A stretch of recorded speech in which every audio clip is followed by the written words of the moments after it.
Warning, this podcast has some swears in it. I'd rate it PG-13 at most, but let's just be on the safe side and say viewer discretion is advised. And then we're gonna load the Air Riser Solo 3. The fucking what? Brand new weed technology, my guy. Okay. I was like, okay, well, it has air and razor in it, so I imagine it's either a audio software thing or it's a real life object for smoking. Yeah, we had been wanting a new handheld vaporizer because hadn't had that for quite some time, like coming up on a decade since I had a good one, which is yikes. Doing this shit for a while. Yeah. But yeah, so I saw a good deal, got that in the mail the other day, and it's got these really cool things that connect directly to my bong, so I can plug the vaporizer into a bong and rip that shit just like I would with a normal bowl, and that feels really cool. Cool. I know nothing about this stuff because I don't smoke, so... The stoners in chat are incredibly happy for me. Time to raise your blades, heroes. And check some vibes. This dude devoid of whimsy. It's the Hero's Blade vibe check.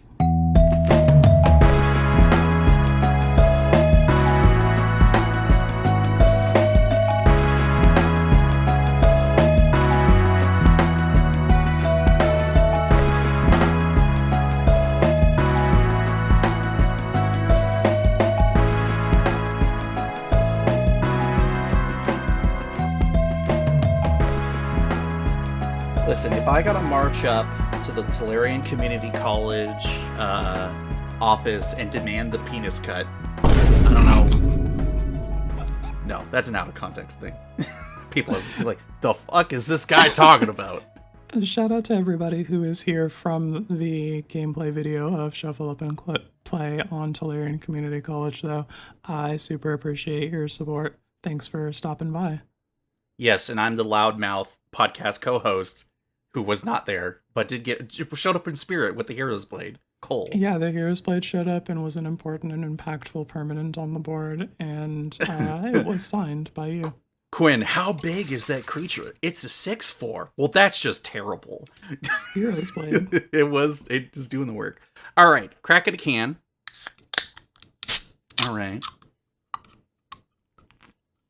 I have a can to crack this time, too. Hey, perfect.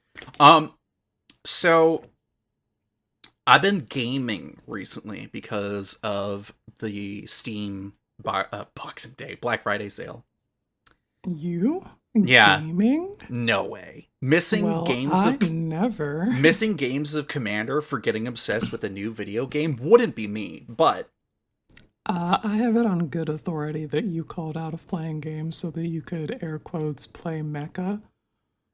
Well, that is true. I did not buy Armored Core 6 on sale, but there has been people, Light, for example, has been like, oh yeah, there's going to be like an Armored Core 6 1v1 league, and I'm like, hell yeah, let's get on that, so I jump back on that. That's sweet. I got a pitch for you.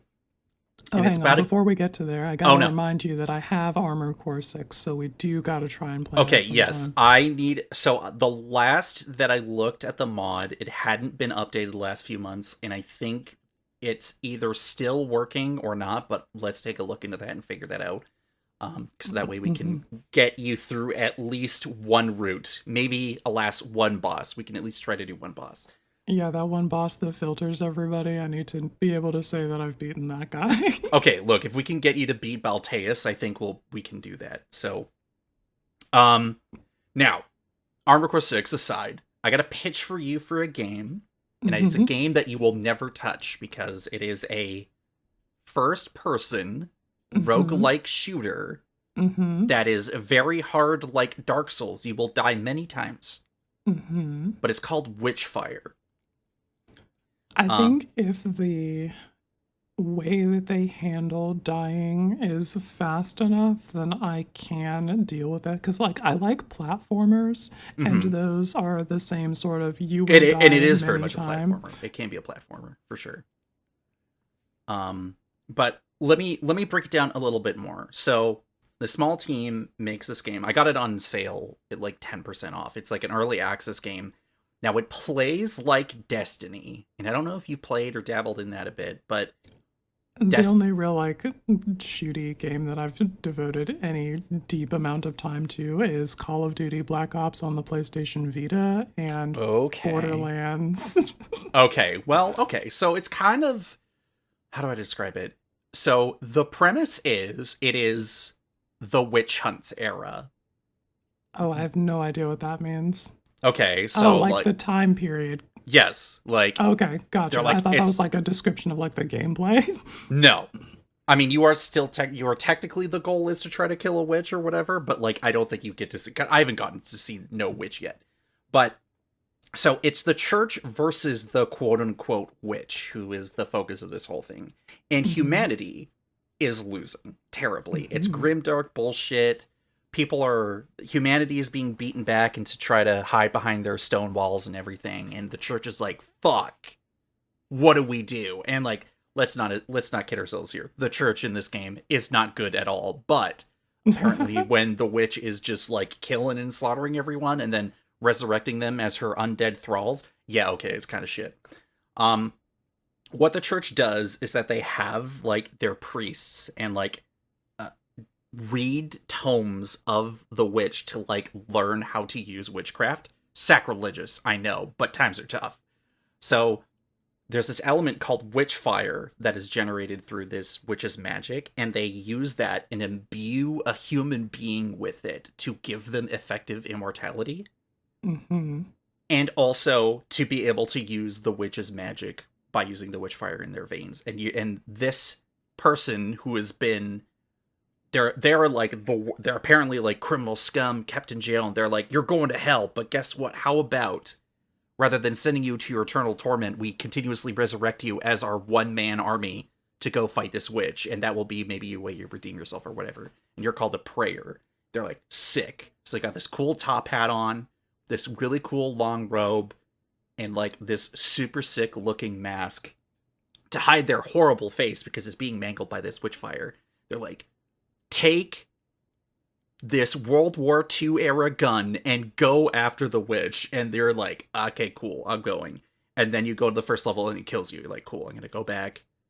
And basically, it's a roguelike shooter where you go around all these areas, killing all these enemies, unlocking your roguelike thing of like shoot slightly faster, hit them slightly harder, your spells, which are on cooldown, refresh faster, and all this other stuff. And then you just unlock souls. You unlock like Witchfire, like it's a Dark Souls game, and you use that currency to buy your stats and blah blah blah. I'm maybe not doing the best sales pitch here, but I've been hooked. I see the vision. This could be appealing. I just need it to be not a huge, like, ordeal to get between, like, dying and picking back up where you left off. Because, like, some games make it a whole fucking trek, which I think is, like, part of what turns me off about Dark Souls and Mm-hmm. Hollow Knight in particular. But games like Celeste was fine. I liked Yeah. that. And just like anything with any like robust checkpointing, I think I could get behind. Mm, So if this I don't it know, let's take a look. I think I got someone in the oh my god, sorry. I'm taking my hoodie off. It's way too hot in here now. Um in the MTG Lexicon Discord to get it, and P-Frizz also played it. It's like, yeah, no, there's something good here. They're cooking. And if you've played Destiny, you're like, I was like sold. Single player Destiny, I'm in. It also has Dark Souls like elements. I'm also in. Um, so yeah, it's been great. That has been the lead. That has been the opening of the podcast. Let's get into just regular upkeep stuff. Yeah. So we're coming up to the end of the year. This isn't going to be a very Christmassy / end of the year / New Year's themed episode. That'll be saved for next episode, which will be featuring my friend John, aka Dark Hawkeye. He's been on previous episodes of Uncommon Commander in the past, in the last few years, so he'll be joining us. We got some ideas to keep everyone engaged and asking him the hard questions. So we can look forward to that for next episode. We'll be cooking for the next couple weeks leading up to that. And yeah, other than that, Quinn, I don't know, you got anything else for like upkeep before we head into vibe checks? Nope, I think we're all good. Let's rock. All right. Gimli, Mournful Avenger, passes the flippin' vibe check. All right. Continue. So I've I fiddle with a lot of decks, and usually what happens when you fiddle with a lot of decks, you realize that when you only effectively have about 60% of your cards to work with, that sometimes you just don't got the room, so you got to make a different deck or cut a color off or whatever, right? But I've been really wanting to make a off-color Aristocrats deck from, like, black.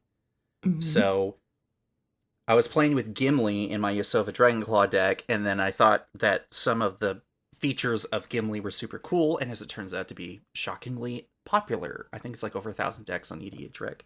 Oh, wow. Okay. But Gimli Mournful Avenger is a 3/2 that gains indestructible as long as 2 or more creatures died under your control this turn. Very easy to do. You can even do that. You can do that during combat. There's a lot of ways you can go about it. Mm-hmm. And then whenever another creature you control dies, put a +1 counter on Gimli, and when this ability resolves for the 3rd time this turn, Gimli fights up to 1 target creature you don't control. So, baseline, you get this triggered in 1 turn, you make him a 6/5, you kill something probably guaranteed.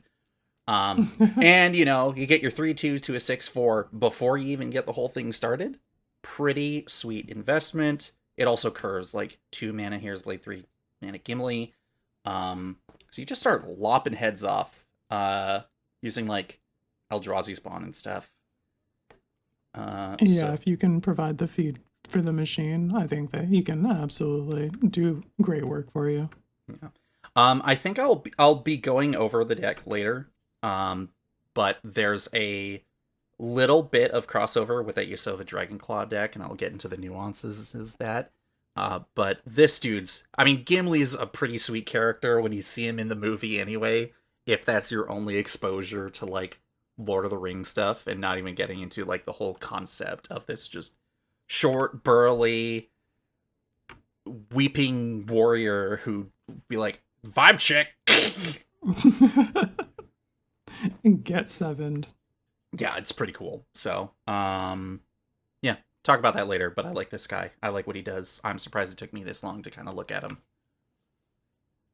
Hell yeah. What about you? Gamers, I'm sighing heavily, and it brings me no pleasure to report that Kranko, Baron of Tin Street, the new Kranko, does not pass the vibe check. Crying in the club. Yeah, I've played this guy, and I never want to be attacking with him. He has a tap ability to sacrifice an artifact and put a +1/+1 counter on each goblin you control, and you want to be doing that every turn. And so equipping the Hero's Blade, it's just like, you'll always be tapped when it counts. Yeah, and not to mention, like, you're attacking with other goblins. Yeah. You're supercharged nutty goblins. I'm putting mad +1/+1 counters on the squad. You're staying home, Kranko. You're not holding the knife for any reason. So, I guess it's an artifact, and I could sacrifice that if I didn't need to be attacking, but if I needed to be attacking with Kranko rather than activating his ability, but I always get more damage from activating his ability than I do from attacking with Kranko, and because of that math, I am saying he fails the vibe check.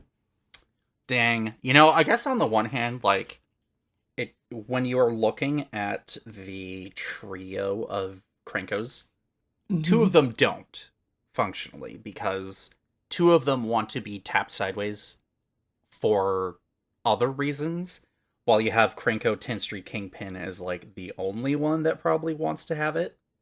Yeah, Um, I think he's the only Kranko that passes the vibe check. He actually goes fucking sicko mode with that, though. oh yeah. He attacks and immediately is making 5 goblins. Listen, everyone, don't sleep on a Hero's Blade. It's simple but effective. Yeah. But yeah, that's awesome. Good to know. Also, just kind of glad to see that this Krenko's a little bit more like does goblin-y things. That's expected, but at least is a little bit different in how you go about it with the Yeah, it's still artifact stack. extremely a goblins deck, but it does go about it from a very different angle. I like to see it. Awesome. All right. Well, that's our vibe checks. Let's go into some vibe checks and discussions of what other people have submitted to us. Bit of a spread this time around. A lot of it from the Legendary Creature Discord. So, to our peeps out there, thank you for taking the time just to hit me up, hit us up, and let us know what's what. Yeah, Uh, shout out to you, gamers. if you're not listening to the Legendary Creature podcast, I'm highly looking forward to the set review for the 90, like the other cards in Foundations, because oh boy, there is a lot to go over for new cards.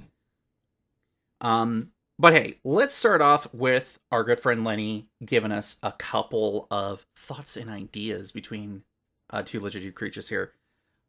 Lenny says here, been thinking about getting back together with OG Exquisite Blade.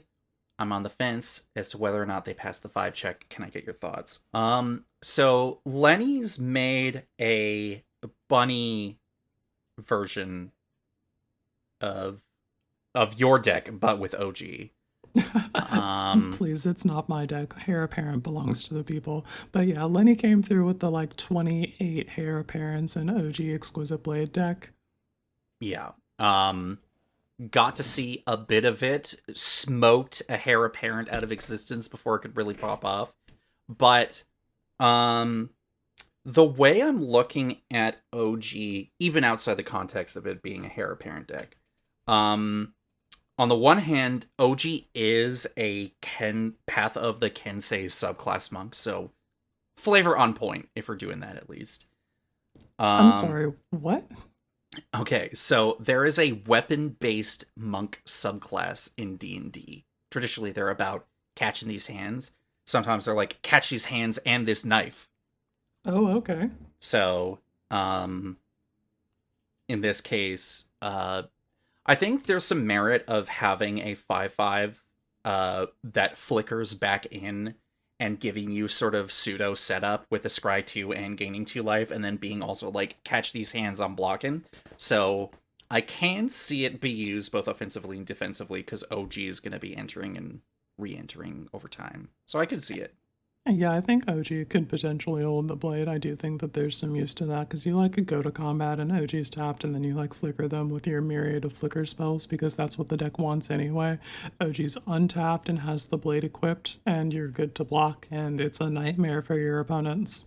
Yeah. So if OG's not dodging and weaving through spot removal, also just being surprise blocks, or in this case, maybe unsurprising blocks, I think, as we'll go over a little bit later, with something that you were in, as it turns out, Hero's Blade defensively does do wonders when people are like, "Damn, that thing's got like 5 or 6 power." How about no? I'm not gonna attack into that. Yeah, I had initially undervalued the potential of the Hero's Blade on defense, but it does actually mean something. Yeah. Lenny also had another card for us. Oh yeah. He also said that he was looking into Alora Mary Thief from Oh, I love her. from Battle for Baldur's Gate.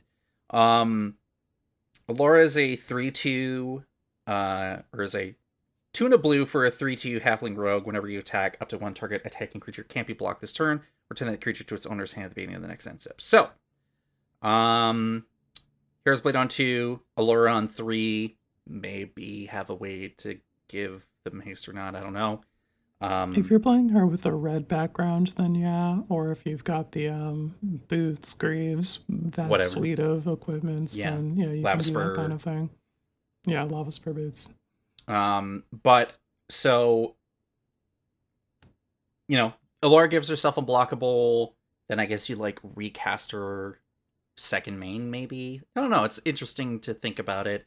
I think we did talk about Allura before, maybe, and I think it is pretty tricky to have a blue creature be like excuse me, my god, have to be cast, and then have it re-equip. But then she comes out and then acts as a defensive 6/4 blocker, which everyone's like, how about not? I don't want to. Mm-hmm. So there's some Yeah. merit. There's some merit I would here. say that she does pass it, especially because she's looking to be unblockable and go to combat, and you don't have to spend mana on equipping to make her that 6/4 threat every time you want to go. I think you're seeing your money well spent. Yeah. Next one we got here, Christopper mentions their Aisha deck, which is Aisha of Sparks and Smoke, which is the Universes Within version of Ken Burning Brawler. It's 3 mana 4/2 with Prowess. For a hybrid red and white, Aisha of Sparks and Smoke gains first strike until end of turn. And then whenever Aisha deals combat damage, you may cast a sorcery spell from your hand with mana value less than or equal to that damage without paying its mana cost.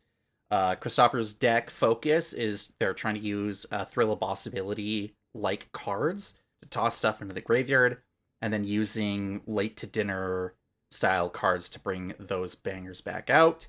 Okay, it's but like a Boros version of my Hinata deck. And is pretty much what I do with Audric Bloodcursed. Probably without the free spells, though, when you hit for, I don't know, 8.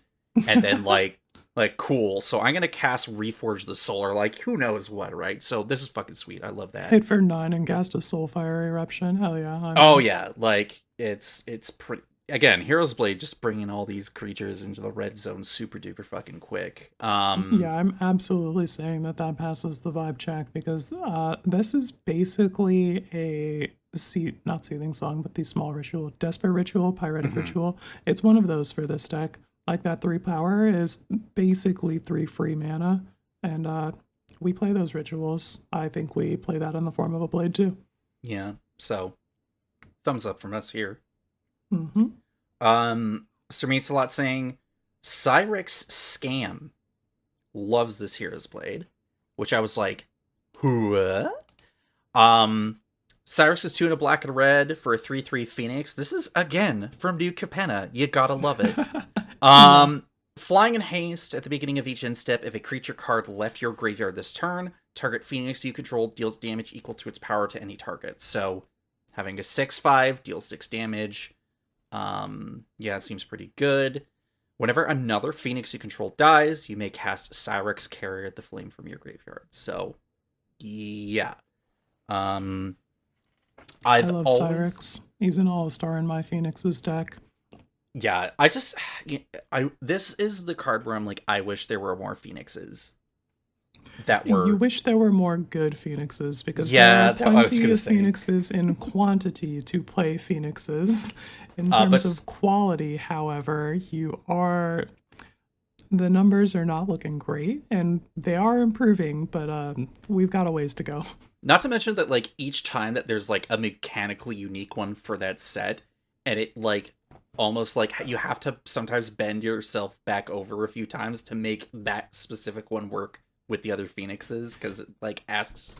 Like, you're telling me, babes, I'm playing fucking Arclight Phoenix in my Phoenix's deck, which means all of my ramp is on rituals so that I have a chance of casting enough instants and sorcerers on a turn. Jeez. That's brutal. That's brutal. I have bent over backwards for so many different set mechanics in that deck. Watsy, can you, like, ease up a little bit? Why didn't Foundations have, like, 3 awesome Phoenixes, you know? Like, come on. Come on! Anyway. They did give me very good Phoenixes recently with Lamplight Phoenix and Detectives Phoenix, so I do gotta give that to them. Yeah, Detectives Phoenix. Oh, so good. Love that card. Sir Meets-a-Lot also recommended Agri's Cost Spirit of Justice. maybe mentioned this guy before. 2 red and a white for a 2/4 Spirit Detective with double strike and vigilance. So we are off to the races as a 5/6. Those are extremely good keywords to be holding a sword with. And then whenever Agris enters the battlefield or attacks, choose up to 1 target creature. If it's suspected, exile it. Otherwise, suspect it, where the suspected creature has menace and can't block. I love the fact that 1, Titan templating, love that. Dude is going to be slapping some faces and also making sure that he can't be blocked or getting rid of just problem creatures. And he's slapping faces in Servin cases. Yep.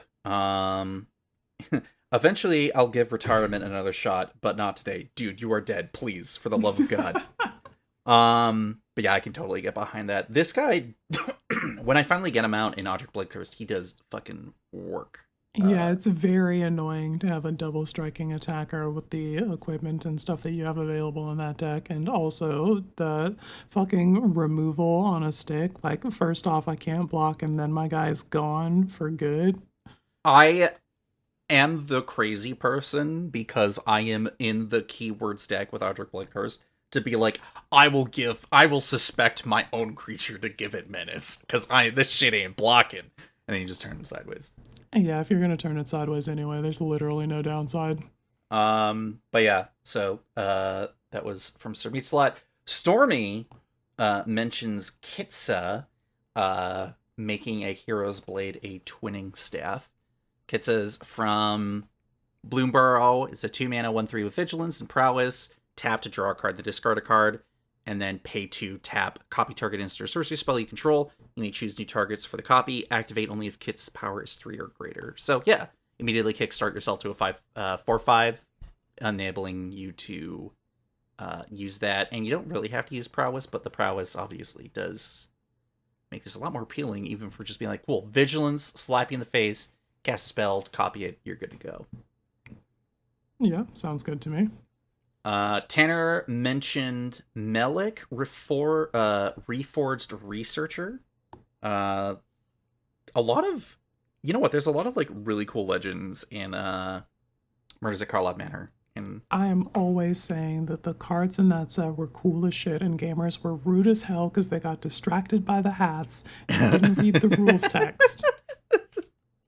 So yeah, Melik, Reforged Researcher is a 5 mana. It's a 3 and a blue and a red for a star weird detective.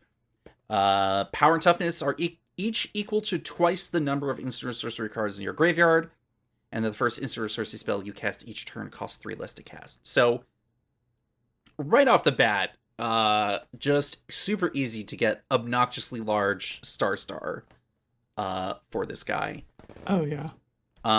Would I say Hero's Blade is necessary past the vibe check? I'm not sure, because I feel like twice the number of instant sorcery cards in your graveyard really does a lot of the work for you, outside of people just like bogging your graveyard, you know? Yeah, I mean, it does like kill him instantly if you get bogged, but I feel like you have ways to answer that if you're the blue-red mage that you have set yourself up to be to this point by resolving Melik. Yeah. I just think like the power and toughness alone probably does it. So like I don't think the Hero's Blade is necessary, and you probably want a certain saturation of instant sorcery cards anyway. So probably not is what I'm leaning with this. Yeah, I don't think I would bother with it in Melik Reforged Researcher. All right. And then finally, this was Trester Vol coming in with a big, huge discussion. I'll skim it, but basically, Trester Vol was like, I'm looking into the Wandering Rescuer as a deck, inspired by the Hero's Blade vibe check, and the fantasy of when this table needs a hero to knock someone out, the Wanderer comes. But it's got me thinking about whether a Voltron one-shot from nowhere is actually fun. Now, the Wandering Rescuer is a sweet card, because it's very mechanically simple and it has all like the kind of gears of like a great cool card. It's got flash. So first off, sorry, jump the gun here. 3 and a double white for human samurai noble with flash, convoke, double strike, and other tap creatures you control have hexproof. and she's a 3/4. So, on the one hand, yes, like, done and done, you have a 6/6, that's good for blocks, that's good for attacks with a double strike, and you have a way to, like, cast her at pretty much any point, and then also in a pinch, like, if you need to, like, protect your creatures and just circumstantially cast her in the same turn, you're good to go, you know? So I think from a Hero's Blade, like, standpoint, absolutely yes. And very interesting to see if you end up doing anything with this deck, because I think it is anything with double strike and a built-in cost reduction is like a great way to get your engine going. The trade-off I think here is like it's a mono white deck, so hard to know. I don't even think that's a trade-off anymore. White cards are really good these days. Yeah, it's true enough. I mean, the other thing too is like, I don't know, we were talking about Lenny's OG deck. And if you're already in the business of playing like all these white flash creatures, you gotta get that Githzerai monk ready to go after you cast the Wandering Rescuer the turn before with the Hero's Blade attached, and you cast like Githzerai monk or Bond of Discipline or whatever, tap down everyone's board state and just go fucking nuts, you know? Hissing. These effects that tilt specifically me, and you bring them up. Yeah, we'll go into that also later, but yeah, it's just it can be very straightforward, and I think in terms of like a super awesome exalted Voltron one-shot bot with a very cheap Wandering Rescuer is very plausible. I will just think that it can be seen from like a mile away. So I don't know, I feel like you could do like a go wide and go tall deck with her at the helm. Yeah, in terms of whether or not that's like bad, like in terms of gameplay experience, I don't know. If your opponents are all going into that knowing with the potential that there's the one-shot kill from the Wanderer because she has flash and all of that, so like they could, like, it could happen before they were expecting it. I don't know, man. It seems fine. Shout out to Mr. Fitzy Fitz, who has a Balin the Wandering Knight deck that has every Mirren sword. And then some. And then some, yeah. And that whole deck's thing is I'm going to put all of my swords on this cat, and you will see exactly what I am doing every step of the way. And what are you going to do about it? And our answer to that this recent weekend over on MTG Lexicon, the die bar of EDH, was we gotta kill him. We gotta kill him before he kills us. Sometimes we get there before that, and other times the cat girl comes in and just cuts everybody's heads off. Yeah. Again, I feel like the discussion of like the strategy of mono white Voltron and that stuff, and like people's awareness of it, it's gonna go into discussion. It's gonna be the soapbox that I'm gonna talk about later. But at this point in time, in terms of like 2024 Magic, like, you either got the answer or you don't. If you can't answer, like, an incredibly well... I wouldn't necessarily say well-designed, but, like, a very powerfully designed monocolor creature that cares about equipment, and you don't have answers for it, I don't know. I guess you got God, and you gotta kind of live with the consequences. Yeah. You just, like, set that on the table, so don't get caught slipping, and move on. Yeah. But yeah, so hey, everyone, thanks for reaching out, letting us know what you think. Glad. Thanks, gamers. Thanks for listening. Thanks for sharing. And let's get into other content. Which, speaking of content, hey, that Shuffle Up and Play episode finally is out. Yeah, I got the opportunity to go out to Tolarian Community College and play on the Shuffle Up and Play gameplay series. I played my mono black 5-color deck with Ezio and the Assassins, and had a great time playing with Prof and Joey from EDH Rec and Jacob Bertrand from Cobra Kai on YouTube. Kai, yeah. That was I love this episode so much. It's so funny. Yeah, it was a great time. Go check that out, gamers. All right. Well, normally I'd share a lot more, but honestly, that has pretty much been the highlight in terms of Magic content creation. So let's just get right into decks and vibes. Quinn, what decks have you been playing with lately? What's been going on? Hey, so you remember Kellen? Yeah, I remember that guy. Yeah. As it turns out, the best card in that deck was Dragonhawk Fate's Tempest. And I just, every time I played that, I was like, why am I not just playing this? This is the card that I want to be playing.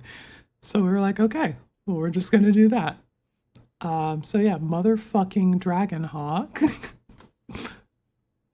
That card has um, been doing some work for you. yeah, it's really the like current object of my obsession right now. I'm focused on that. Like, I'm really into red mana right now. Like, red is extremely hot this season. Even though it's Doom Metal December, I'm supposed to be playing black decks on Saturdays for stream. Yeah, but I mean, how can you pass up the opportunity to play a bird dragon that does burn damage and stuff? Yeah, basically, I needed a card that was like, if I'm gonna spend all of this mana on it, I needed to just like do something. And Kellen was not doing enough for me at the rate that I needed him to be doing things. So we tried a couple of different ways to make this shit work. We took the Kellen brew, just like 1-to-1 swapped Kellen for Dragonhawk and played that, which was all right. But there were a lot of cards that felt dead in that version of it. Whereas if I had built more around Dragonhawk, I think that would perform differently. Mm-hmm. So we took another angle at it. We tried this Kiki Jiki list that I have, which is just like it makes a bunch of shadow clones. Um, it's got like every practitioner of shadow clone jutsu so far. So we tried just like that with Dragonhawk at the head because making a bunch of copies of Dragonhawk kills people. It does. It definitely does do that. But Quinn, that kills people. Yeah, that's the plan, I say, my eyes glowing. Unfortunately, that list doesn't feel as good as it used to. I don't know if it's that I need to rebuild it with my new deck building sensibilities because I've become a different mage than I was when I built that initially, or if the metagame shifted. There's a lot of factors going into that. But the Kiki Jiki list didn't work out, although the potential for that was in there. So we went back to the fucking lab and took every knife that felt bad out of the Kellen deck, as well as other cards that felt bad, and Mm-hmm. we beefed up that portion of the deck with ferocious creatures, and we added more the heat shimmers and twin flame type of I cards. imagine you slotted in Electra Duplicate. Yeah, actually, that was one of the cards that we made sure to add in this version of the deck. We were on Twin Flame, Heat Shimmer, Electro Duplicate, Ortheon, Hero of Lava Brink, Love that guy. and I think like one more Shadow Clone effect. Yeah, Cursed Mirror. So I've Okay. got all of those ways to make copies of Dragonhawk or any of the other big impactful creatures that we put in the deck, as well as the Cast from Exile Cast from Exile suite, the like Passionate Archaeologist, the Nofeshni, like those kind of guys, Mm-hmm. and the um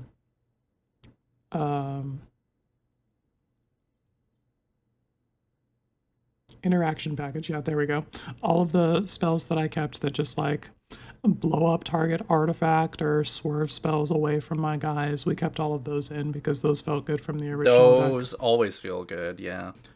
And you, because I've been playing this mostly on MTGO, you have to play the artifact removal because somebody is going to come through with the turn one soul ring. It statistically will happen in almost every game, which sucks. Yeah, you can't be caught slipping anymore without packing like an abrade or something. Like, it's just too often people are like, well, you're not playing that. I guess I can just get away with it. Yeah, so I like to come through with the Abrade, the Vandal Blast, the all of that type shit. I'm on Siege Smash a lot actually, which is split second. And that's felt good to just be like, this is happening. And Dreadmaw's Ire, of course, shout out to Light. God, that was so cool. Yeah, where did we already talk about that? I don't think we did. I think that was one specific gameplay moment recently that didn't come up either because like it happened just after we recorded the last episode but didn't quite get a chance to talk about it. Yeah, that was against Laz and Cody from Brew Review, but Laz specifically. Um, Cole was going to combat and swinging some things at me and some things at Laz, and I'm just like, no, what are you doing? Send the large at Laz. I promise I'll make I'm it like, worth your while. well, all right, I'm going against Laz, so I obviously got to do it. And Laz has like an Ashnod's altar out or some like one of those very high impact Yeah, sack fucking outlets. get rid of that shit ASAP. And so we're just like, all right, trust me on this. And then Oh yeah, because that Cole's was like, his okay. Griswold deck. So like, yeah, we had to fucking Yeah, you gotta answer the sack outlet against Griswold. So Cole declares those attacks and is sweating when we get to the like blocks part. Like, hey, you said you're gonna make it worth my while. yeah. Can I'm you just make like, yeah? Can you please?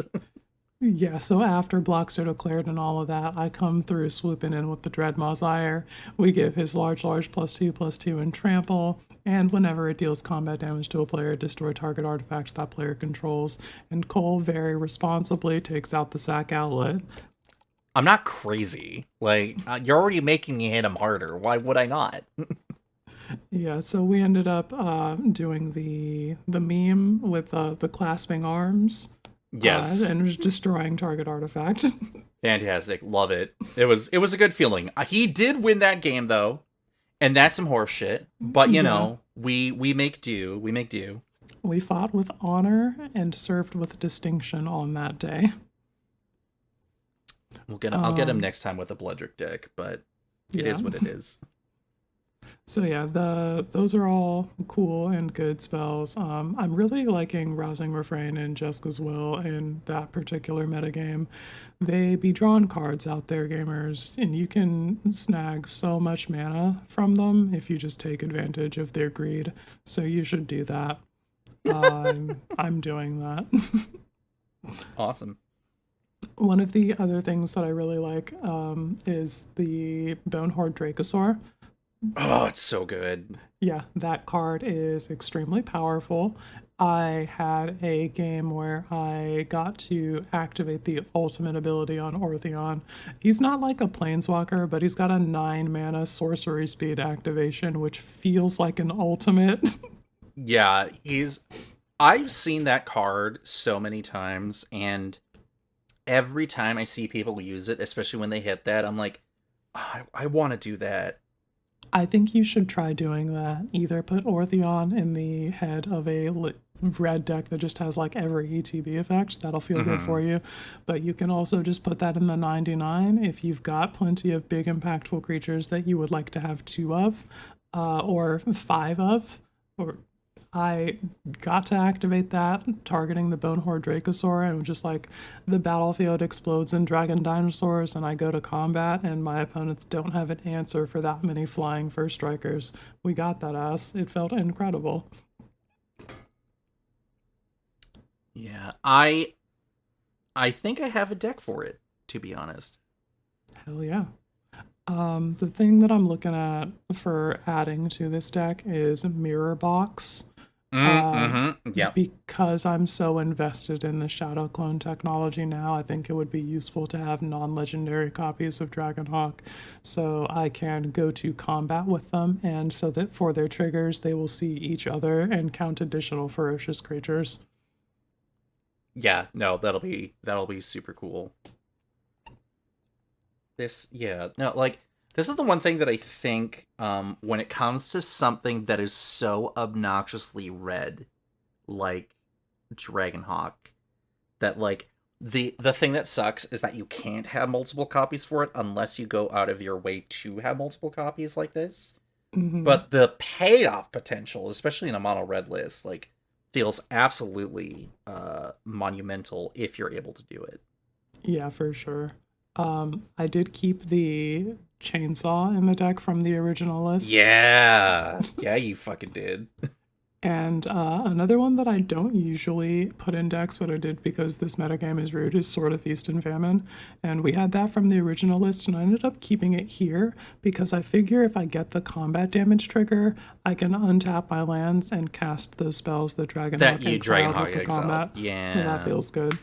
And then the other big artifact that we have is Conqueror's Flail to do the big shush on my turn. One of these You and your big freaking shush. I cannot be interrupted. I went to combat one But Quinn, but what if I interrupt you?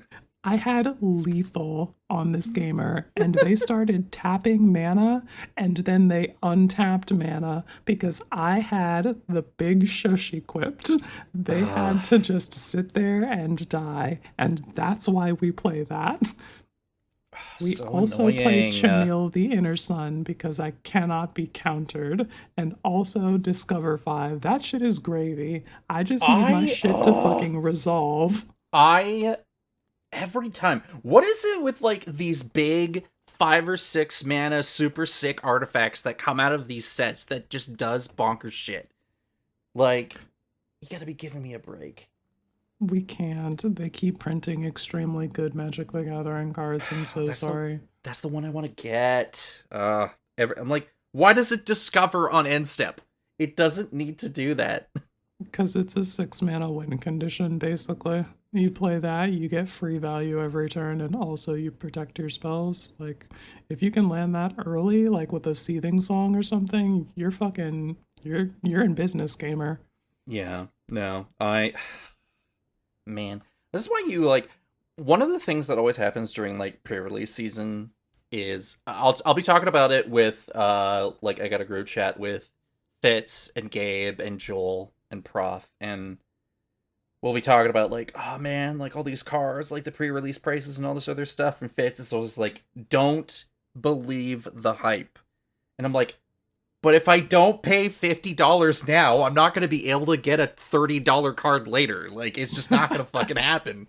Or then, of course, you miss out, and then the card, like, shoots up in the stratosphere for some reason. You're just like, man, the FOMO do be real. Or, you know, you can just go to a printer or whatever. Oh, but... man, yeah, like Descent into Avernus.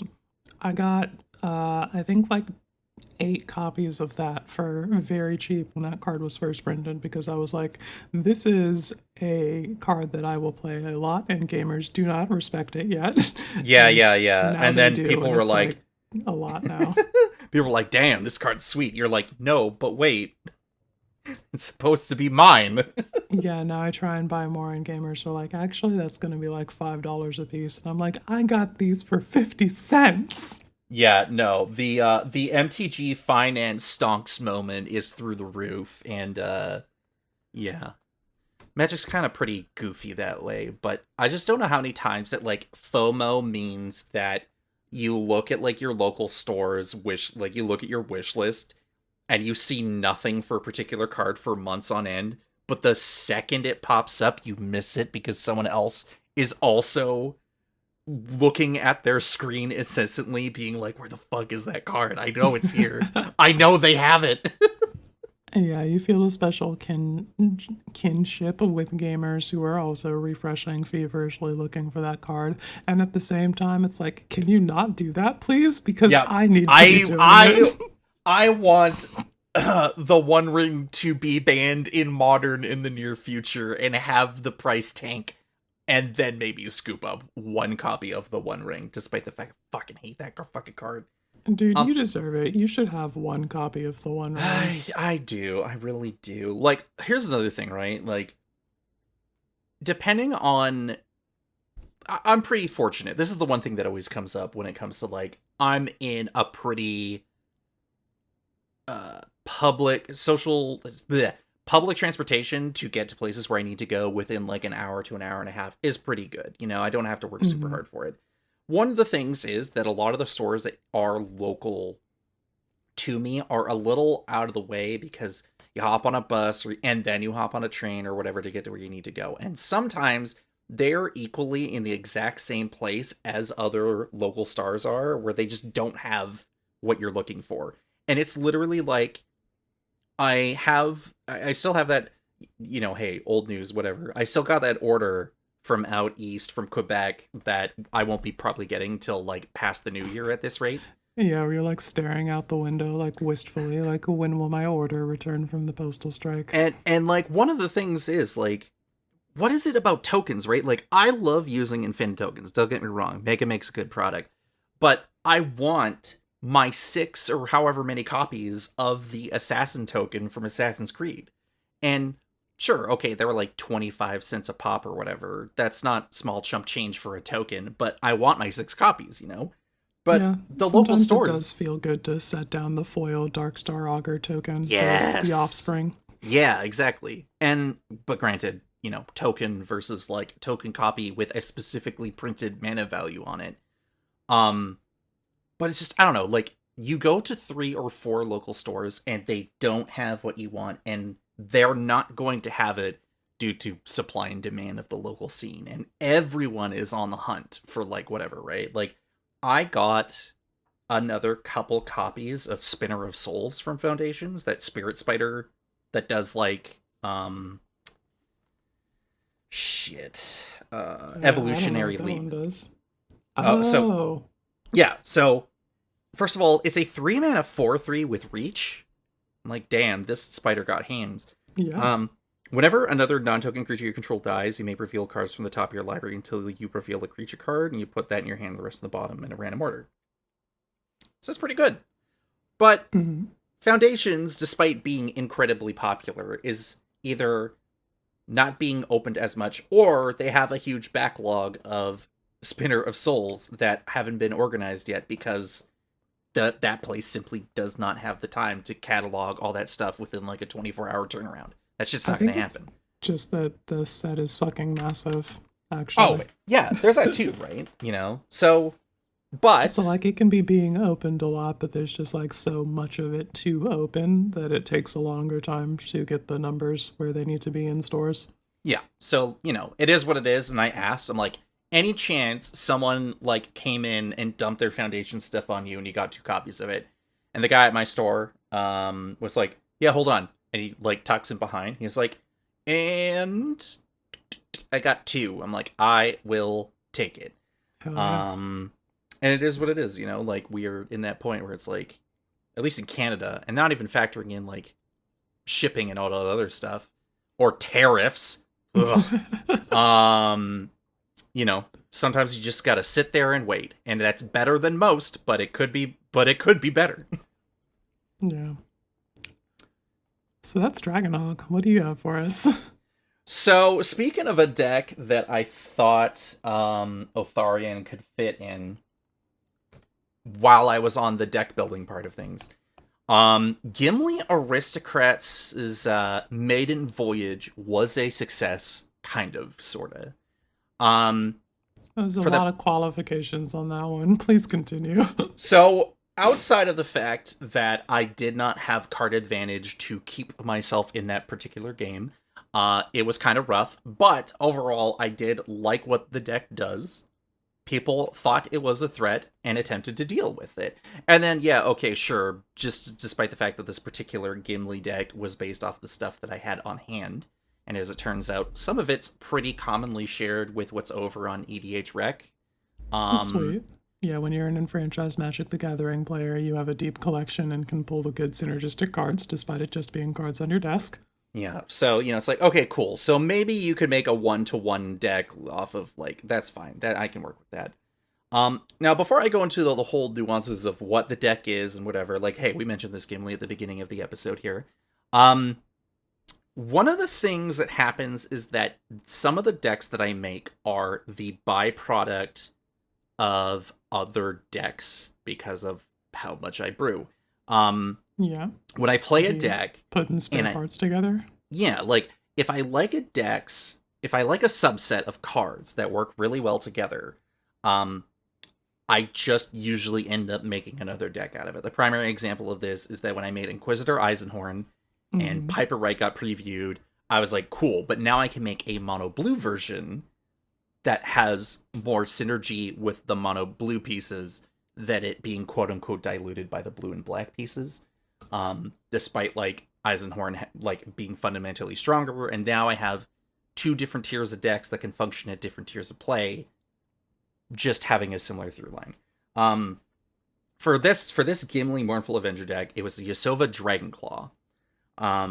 The difference is, despite the fact of like what I saw, all like, what is the teamer version of this? What does it look like, right? Instead of it being an Act of Treason type of theme deck with Sacrifice or Birthing Pod and all this other stuff, it's a more dedicated token generation deck with the Sacrifice payoff. On top of that, it's also about presentation, because of the fact that we don't have blue means you can add more green and red cards and really like bump up like some really odd choices or transplant choices from the Yasova deck. Eldrazi Spawn, because they were pretty popular with Modern Horizons 3 coming out, so I grabbed a few of those. And hey, that's an easy qualification when your tokens have an automatic sack outlet built into it. I was going to say, those are really easy to sacrifice. Yeah. And then the final part of this was the payoff. My Yasova Dragonclaw list is obviously like, hey, I like your thing, I would like to take it too. So, and then use it in some way, and then maybe also sacrifice it to the pagan gods in the deck, you know, whatever. I'm sorry, whomst? Don't worry about it. So the other part of this was, of course, like the payoff. And the difference is the immutable compromise of I'm keeping every single variant of my quote-unquote aristocrats in the deck on top of... But the problem was that I presented to the Legendary Creature Discord, which I asked them to see if they can help me cut down from... I'm like, I have a pile of 140 cards. Help me cut this down to 60. And they're like, wait a minute. You should have opened with the fact that you have 140 cards and no lands on this list. Come back after you do this. Yeah, you do gotta come to them with the bare minimum work having been done.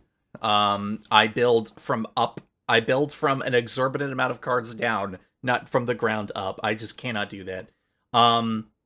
So the Aristocrats cards, which comprise of Stalking Vengeance, Vicious Shadows. Vicious Shadows. I guess Brazen Cannonade also actually became part of this in retrospect. I think if you can time it right, you can absolutely call that an Aristocrats card, especially if you've got a Goblin Bombardment, and I know you do. And I definitely do. I'm not a crazy person.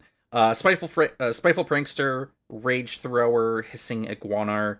Gimli Counter of Kills is like more for my opponents if I end up killing stuff, which is a non-zero amount. And then like Havoc Jester, which like, my god, if there was ever a card that just like, you can't believe this damn thing is 5 mana, it's freaking Havoc Jester, where if you sacrifice something, it deals 1 damage to any target. But it does say whenever you sacrifice a permanent, and permanents are, you know, a bulk of the majority of what Magic is made of. Yeah, that's true. Man, what a medium card, though. Yeah. But hey, that was a compromise. I'm like, look, if I'm gonna have Rage Thrower and Havoc Jester in this, it's gonna happen. And everyone's like, well, you should cut Rage Thrower. And I said, I don't think you understood what I just said.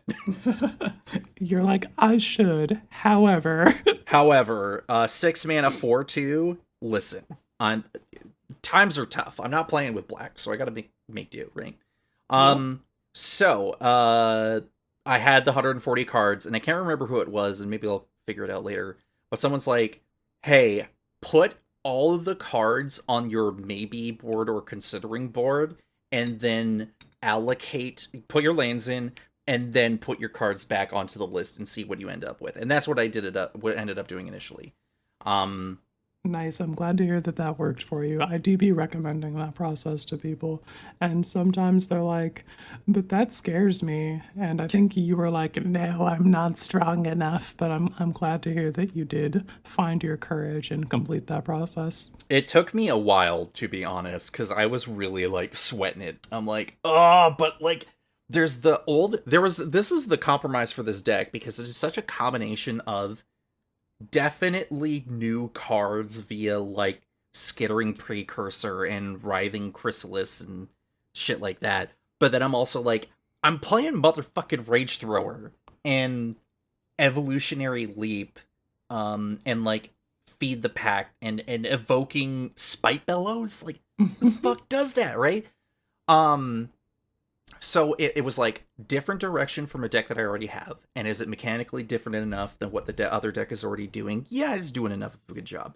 I want to compromise between old cards and new cards, so I'm able to do that. Like, put Collar of the Claw in the deck? Like, come on. The other thing was that, like, on top of it being off the shelf, so I didn't have to have a whole lot of input of, like, I gotta go to the store and get it. Gimli being a indestructible removal piece, depending on how and when you, like, hold off doing the fight trigger. Also, Gimli just gets, like, stupidly huge, like, really quick. As it turns out, your opponent's creatures be dying. So using Eldrazi Spawn is like, cool, I'll use them as ramp, but also Gimli triggers and just off someone's head. Like, it's that great. And then finally, sort of like on the top end, using like Waltz of Rage or Chandra's Ignition as like the board wipe / kill my opponents kind of thing, while also keeping like an indestructible dude in play. Also the fact that, like, the other thing, who was frustrated? I think it was Charlotte was frustrated at being like, oh wait, Gimli just gains indestructible when you sacrifice him. It's not like a triggered effect, it just happens. You're like, kill him. Nah, he's not. He's here. Deal with it. They're like, damn. And my axe. That dude's crazy. That being just a, like, static effect that happens once a thing has happened is a lot harder to interact with than a triggered ability. So like I had mentioned, like, one of the things that I was definitely having an issue with in the last game was that, like, none of the card draw engines were showing up. You don't have your Skull Muncher, you don't have Return of the Wild Speaker, you don't have your Shamanic Revelation or anything like that. Like, any point having 5 cards hang deeper. On. I knew 2 of those. Whomst the fuck is Skull Muncher? Oh, okay. So this is all the way back during Alara. It is a 4 and a green for a 3/3 elemental with Devour 1. When Skull Muncher comes to play, draw a card for each creature it devoured. Wow, okay, that's, like, perfect for your deck. Yeah, so, make Gimli super duper fucking ginormous, schlock some dude's head off, draw a bunch of cards afterward. Yeah, that seems like a pretty good, decent trade-off here. So, and, if you have any of your other, like, whenever X creature dies thing, just fucking mow someone down with, like, a Stalking Vengeance or whatever. So yeah, so card draw issues aside, of which, like, I'm trying to find a balance of stuff as I'm going to be playing this deck. I think there's a lot of really cool gameplay scenarios, depending on, like, what's the board state look like? What are some foundation stuff that I can add to this deck? Blah, blah, blah. I'm going to keep fiddling with it. And kind of to wrap it up, I got to play with Eudora for the first time ever. I've had a copy of this. That card is not okay. I've had a copy of this card forever. I got a copy of it when Commander Masters or whatever the hell came out. So Eudora Grave Gardener is a 4 and a green for a 5/5 Treefolk Druid. Why the fuck is this thing a 5/5? Can someone tell me that? I don't know. You spent, like, how much? 5 mana? I know it's a green creature, and, like, why isn't it a 6/6 then? Like, come on. But anyway, whenever another non-token creature... Green mages will see a 5/5 creature and be like, why isn't it a 6/6? I'm asking why this isn't a 4/4, but anyway. Whenever another non-token creature you control dies, you may return it to the battlefield face down under its owner's control. It's a forest land. What the fuck? So, on top of playing all these creatures that make tokens, which is great. That's what we're looking for. But if you need to, I don't know, evoke your Spite Bellows or sacrifice your Thrashing Brontodon or something, you can convert them into a land. And I'm like, what? You can ramp me on top of doing all this shit? So you're like, I don't know. I got a taste of power for the first time, and I'm a little confused because it's really good and it's really fun. Yeah, Eudora's extremely cool and also very fucking powerful. And then on top of the fact that, like, I was looking at the very small list of evoke creatures for green and red. Obviously, I'm not having the Modern Horizons freaking evoke creatures. I'm not having a copy of Fury in here. Although if I could get one, it would probably be pretty cool. Yeah, I was gonna say, if you opened one, you would run it. But what the heck is the green one? I don't know. It does something. There was one that blows up an artifact or enchantment. I think which that's I thought, Foundation Breaker. Yeah, that one. And, again, no copies available locally, which is fine. But it's just that stuff where I'm like, damn, that would be cool to, like, be able to do that stuff and have that on hand. And it's just, I don't know. I guess it's given me, like, an appreciation of, like, evoke and, like, built-in sack triggers, and also having that moment of, like, wait a minute, I have another sack outlet out. What if I did the thing and then sacrificed it? And it's so good. And we do a little scamming. Yeah, we're doing a little scamming. We're not having, like, we're not bringing the creature back. Sprout, hold on, sorry. Sprout, don't knock that over. No. Oh my god. I can't believe you. I gotta go deal with this before she knocks a whole bag of food over. Hold on. For sure. Don't do that. No, Sprout. Sorry, not this time. Mama's gonna deal with it. Will that make the penis cut? I don't know. We'll find out. Oh my gosh. Probably not. I'll cut that bit out. Future Cole, cut that bit out. But yeah. Gimli is the deck that has brought me back up to the near 40 deck threshold. And yeah, it's, I don't know. I'll see where it goes with it, or if it sticks around, but initial reception seems pretty alright. I like it. I think it'll stick around.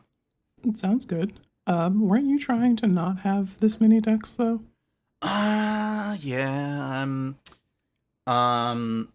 I've been looking at my shelf and thinking about what might need to be cut. I'm gonna see if I can at least get back down to 35, but after Ivora hit my roster, I was like, damn, I'm doing the exact opposite of what I was supposed to do. So I don't know. I'll have to sit down and take a look at it again. I remember Dan Xian was doing the whole tap, it's that time of the year again, everyone. And I'm like, no, I've already did so much, I can't do it again. But I don't know, my Zakama deck probably maybe this time. We'll have to wait and see. Oh yeah. Could use that stuff could use the mana base for anti-flash, I'm thinking. Maybe. We'll see.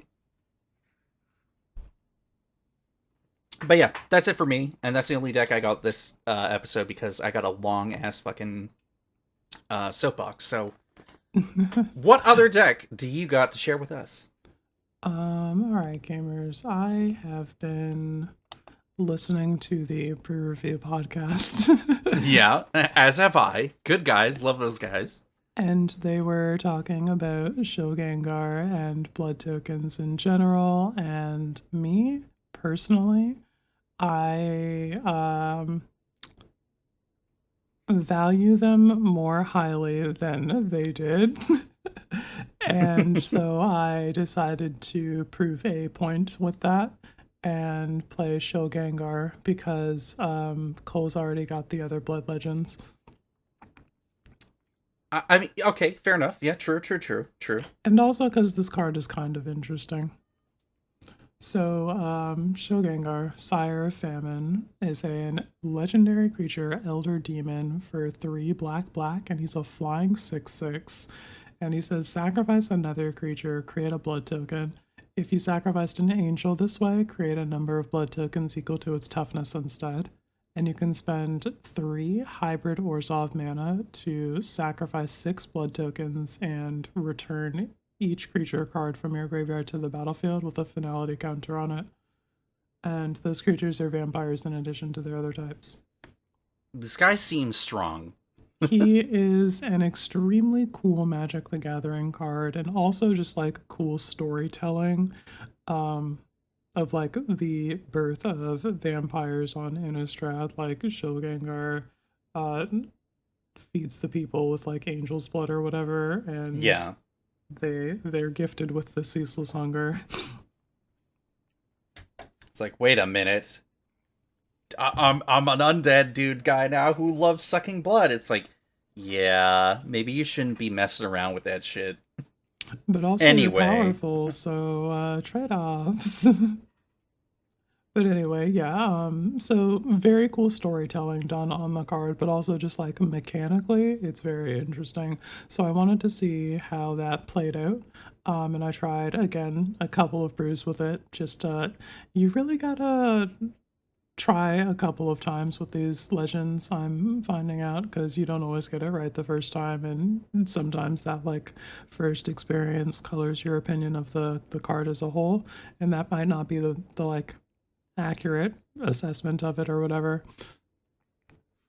So yeah, give things multiple chances, Lamau, at least where this context of Magic the Gathering and Elder Dragon Highlander is concerned. All right, with all that contextualizing out of the way, we brewed this with Angel Typal, and it was fine and mechanically like it worked, but it was completely devoid of sauce. Yeah. Just not entertained at all, unfortunately. You're like, wow, Angel Typal, but with black. Wow, so interesting. Yeah, it's Angel Typal, but I'm allowed to play Reanimate and Ripples of Undeath and Phyrexian Arena. And you could play the 5 mana Dictate of Erebos, but only for angels. I did actually want to play that in this deck, but I built this on MTGO and I didn't have that in my collection. Boo. So we're probably gonna get that and add it to this, because I do think it would be pretty strong to have that Angel Grave Pact. If you were going to allow yourself a Grave Pact effect, that might be the exception to the rule. Yeah, I would play that in casual, where I don't usually play Grave Pacts, because it's the Angel Grave Pact, and it's the only place that I play that.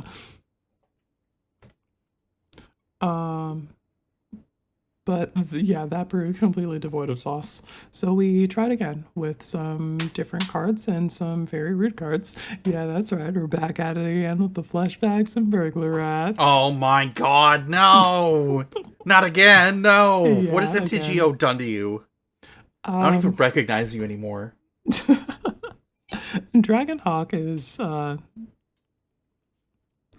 well, anyway. Okay. I was thinking that maybe that one's fine, but it's just like, no, there's that sort of feast and famine, and yeah, I guess we're putting out an aggressive amount of damage. Yeah, okay, well. These are the compromises you make, okay? Yeah. The things that you do when you're playing in that metagame. If I was playing that in like outside of that, I would probably play more 4 mana, or not 4 mana, but like 4 power toughness dragons, like Red Dragon. Ooh, yeah. Yeah. I see what you mean, yeah. Yeah, would just Get play that like damage those kinds in. of ferocious creatures, and then play Dragonhawk and draw more ferocious creatures. Instead, the high power, lean metagame of Magic the Gathering Online leads me to want to clone Dragonhawk instead, because those spells are cheaper. Anyway, that's the other deck that we already talked about. No. I mean, look, you know what? Let's go back. I feel like you're onto something here. Anyway, so Shilgengar with the flesh bags and the burglar rats and some angels at the top end. We basically just like, the game plan was to play a lot of little shitty cheap creatures that had impactful enter the battlefield or sacrifice abilities, so that I could play them and sack them to Shilgengar to generate blood tokens, and then I don't have to like have the mana investment or the like impact on gameplay that I would be trading off to play the Angels with high toughness. Instead, I can just play these guys and like strip my opponent's hands and board states of resources and impactful cards until I can land Shill Gengar and the activated ability to track all of that back from the grave and secure a winning board state. And that plan seems a lot more impactful. And we've got just like Burglar Rat, Elderfang Disciple, Virus Beetle, just every the whole shebang. Yeah, the 2 whole and suite. 3 mana, enter, discard, and we've got the Accursed Marauder and the Demon's Disciple and the Grave Lighter, just all of the versions of Oh, wait a minute, that's what I did to you the other day. Yeah, that was tilting. Motherfucker hit the Plague Crafter like 3 times in a game. It was twice. Come on. All right, it was twice. Oh man, it was still it just fucking sucks the air right out the room. Look, I had to deal with your commander, and as I saw on the gameplay video of Shuffle Up and Play, that when you target Empress Quinn's target Ezio Auditore, that usually means you're saving yourself some kind of trouble. Yeah, it is a pretty impactful game plan, and having Ezio gone slows that down for sure. But anyway, so we've got the suite of Flesh Bags, we got the suite of Burglar Rats. We're also on some Enter the Battlefield draw card guys. We grabbed Helpful Hunter and Outlaw Medic and Holy Cow to Scry, who's actually an angel. So they'll make 2 blood tokens when they enter instead of the 1. And we also grabbed Inspiring Overseer because that enters and draws a card. It's an angel, but it's only got 1 toughness, so that doesn't actually change anything. The other things that we grabbed here was the whenever a creature dies, draw a card package, because if I'm forcing all of these demands of sacrifice, I want to get my cut. I'm going to draw my cards with my Morbid Opportunist and my Grim Horror Specs and all of that. Also on cards that say Dredge, I think the Golgari Thug and Stinkweed Imp in particular. I don't think we had any other Dredge cards, but those 2 were pretty impactful. A cool thing that you can do with blood tokens is basically turn that into mill 5 instead of whatever it says on the card, because you discard your Stinkweed Imp to activate your blood token, you draw a card and replace that draw with return your Stinkweed Imp to your hand and mill 5. Wow, it's almost like blood tokens are good or something. Yeah, that feels pretty good. And you can just do that and dump a bunch of creatures into your graveyard. I think if you can find your Dredge guys early, you're really setting yourself up for impactful game plan or game plays late game. So that's probably a focus where I would want to go with that. I have a couple of angels actually, because they are big and impactful. And regardless of whether or not I'm the truth is I only really need 1 4 toughness angel so that I can make 4 blood tokens. Like I've already probably found ways to make 1 or 2 blood tokens. So I just need 1 sacrifice of an angel to make the rest of them. And that will fuel my creation of my brood of vampires. So we do have a couple of angels for that big shot of blood, and the ones that we did pick are pretty fucking rude. So we've got Drana and Linvala, who turns off the activated abilities of my opponent's creatures and makes those abilities her own. They've also got Flying and Vigilance, and that's cool. We've got Baneslayer Angel, because as it turns out, you can still fucking die to Baneslayer Angel in 2024. I was playing Dragonhawk and somebody was playing a Baneslayer against me. How about I block Dragonhawk? Get fucked. Yeah, exactly. I'm just like, fuck. Protection from demons and dragons? What do I do about that? I'm cooked. Lose the game. How about that? And they proceeded to just fucking beat my ass turn after turn with Baneslayer Angel. Oh my god. I want to do that to other people. So yeah, we're playing her in the deck. That is hilarious. Oh my god. It's 2024. Baneslayer still slaps. Tell your friends. Slotting that in a deck. Yeah, for real. We're on Liesa, Forgotten Archangel, because whenever another non-token creature I control dies, I return that card to my hand at the beginning of the next end step. And if a creature an opponent controls would die, exile it instead. She's basically a praetor if you squint. Yeah, no, I do agree with that. She's pretty nutty with that templating. Yeah, so we're big into that. We're on Valkyrie Harbinger, who I think maybe we could probably cut. It makes at the beginning of each end step, if you've gained 4 more life this turn, a 4/4 angel, like a Sarah Angel, a 4/4 with flying and vigilance. The thing is, I'm not really committed to gaining life in this deck very much, so I think we probably cut that and play either like Angelic Arbiter, who says if you cast a spell, you can't attack, and if you attacked, you can't cast spells for your opponents, or just like another rude black mana card. Mm-hmm.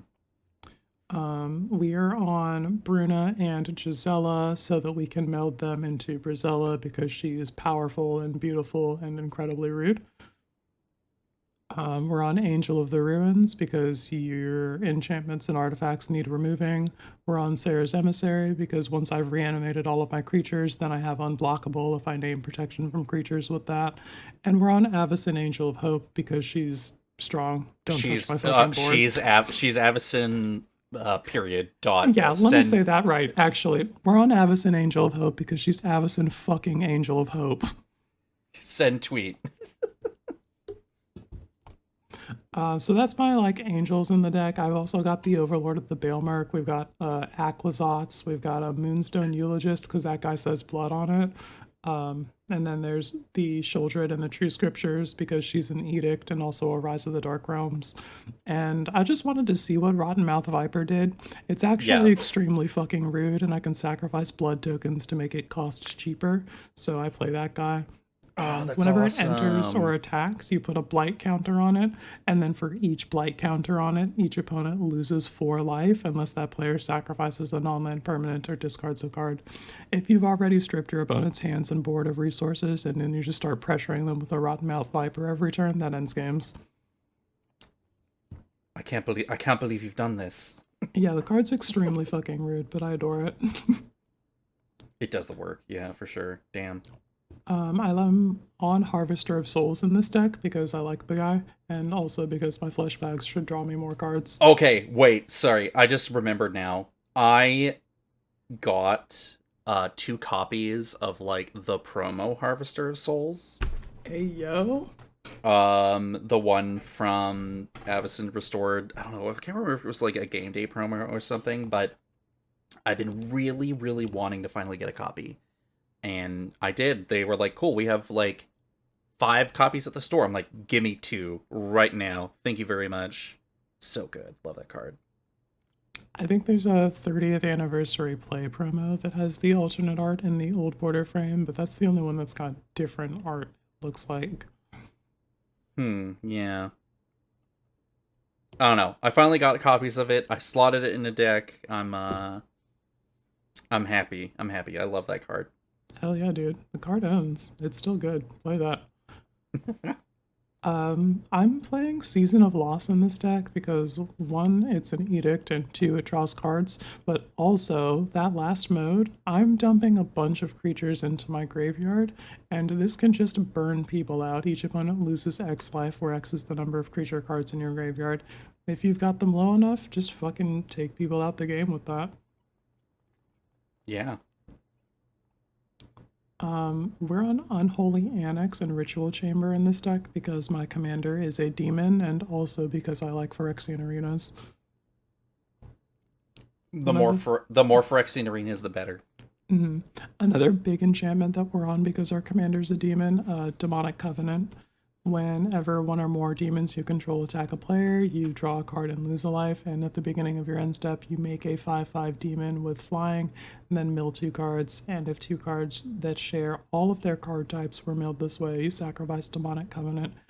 If you can get this into play, it's extremely impactful and will go a long way towards winning you the game, but it is a, air quotes, 5 mana, do nothing enchantment, or 6 mana, do nothing enchantment. But like, it makes you a 5/5, and then it draws you cards. What do you want from me? I don't know. That That sounds fine to me. I don't look. I I didn't mention this about the Gimli deck earlier, but like you put certain cards combinations out in the modern day of Magic that we're in, and it doesn't really take a lot to just get a bunch of stuff entering your battlefield very quickly. The fact that you can circumstantially make a demon token on top of drawing cards seems pretty dang alright on that top end. Yeah, I really like that because my commander's a demon, though. I don't have to wait until my end step to make that, and then like my next turn to start drawing cards off of it. I can play that and then swing with Shield Gengar, and then I'm actually like right then I'm drawing cards, which feels pretty good. I have Valkyrie's Call in this deck, but I think I'm gonna cut that. The plan was to use its rules text because it says whenever a non-token, non-angel creature you control dies, return that card to the battlefield under its owner's control with a +1/+1 counter on it. It has flying and is an angel in addition to its other types. So like I could make my Flesh Bags and Burglar Rats go further by sacrificing them to Shield Gengar and then bringing them back, getting the enter the battlefield ability, and then sacking them again and making more blood. The problem is it doesn't fucking matter. You don't need to do any of that. It's a little grandiose to be sure. Yeah, you just cut out the middleman. Just don't bother with the Valkyrie Skull. I'm probably cutting that from this deck. I don't know what the right deck is for that, but I haven't found it yet. Yeah, I do have like probably a higher than normal assessment of it because it's basically a freaking moth, luminous brood moth, yeah.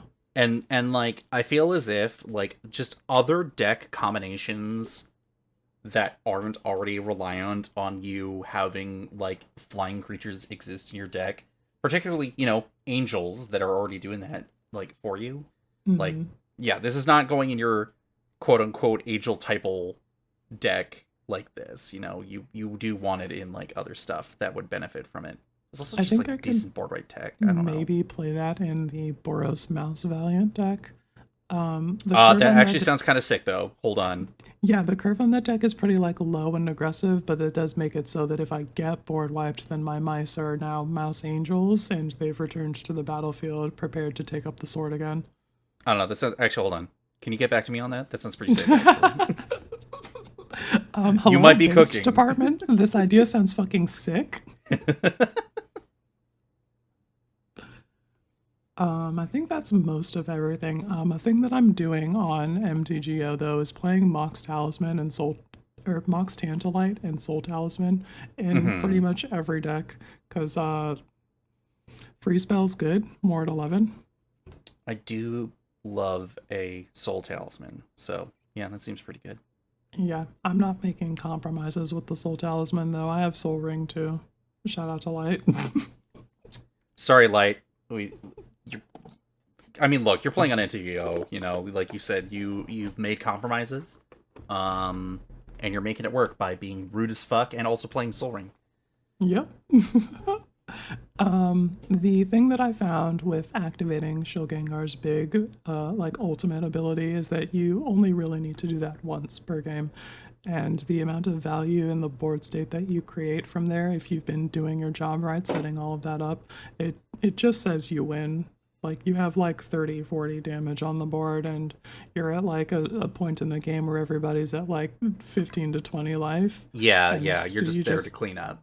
Yeah, you just fucking kill people. So you don't need to worry about being able to do this more than one time. You don't need to worry about interacting with finality counters. Literally none of that matters. Just kill people with your angels, I promise. You'll win the game. It's fine. See, that's the other thing too. And it's gonna go into the soapbox a little bit, but like you and I are like very much aggro players, Yeah. And it's if the fact that you can go onto MTGO, which is apparently notorious for being spiky or sweaty or whatever, that you can still play a deck that is focused on controlling the battlefield but putting out giant fuck off angels and vampires and God knows what else, and beating people in the face, there's still a place for it. Yeah, you just have to approach it slightly differently.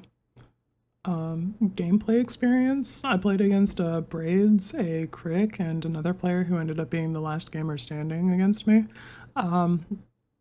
Me and Braids are being extremely rude together. We're like alternating casting burglar rats and having everybody discard.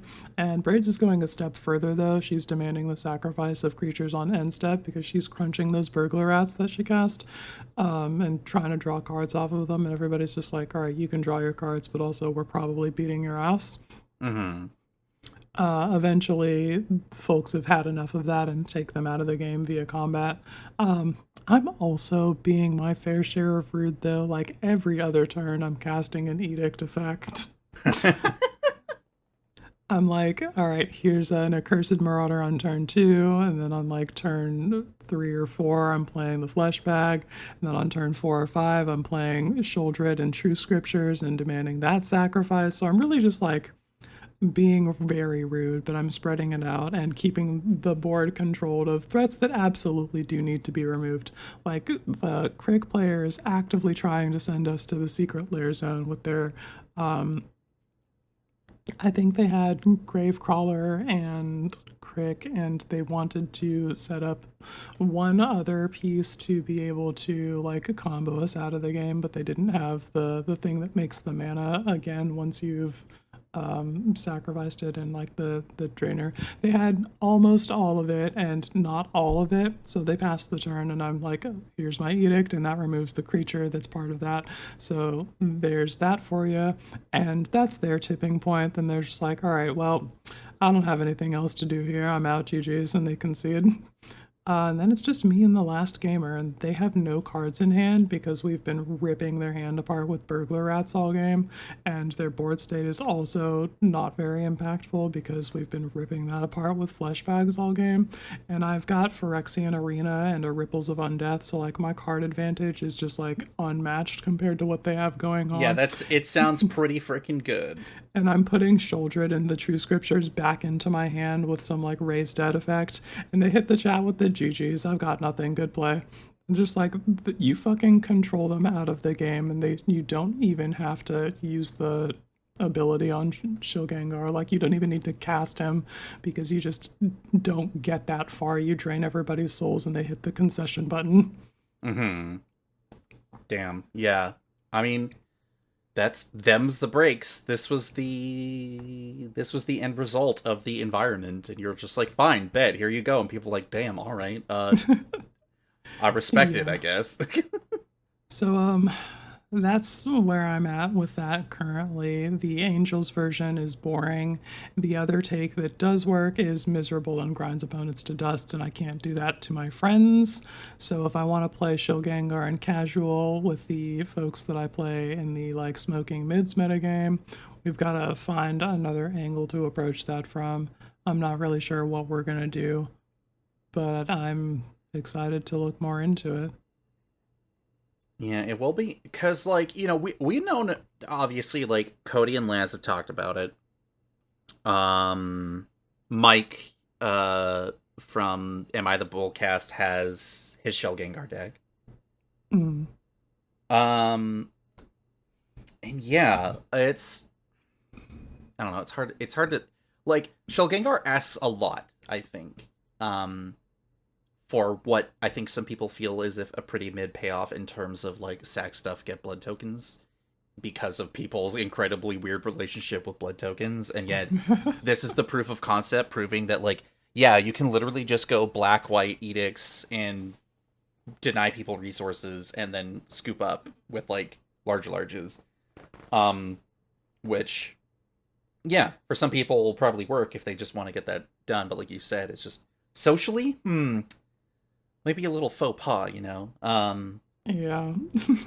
And it's like, if there were only more angels, like, if there were only more angels that did the things that you were trying to do here, like, not as bad as, like, I wouldn't expect them to make a 4-mana black-white angel that happened to be a conditional edict, you know?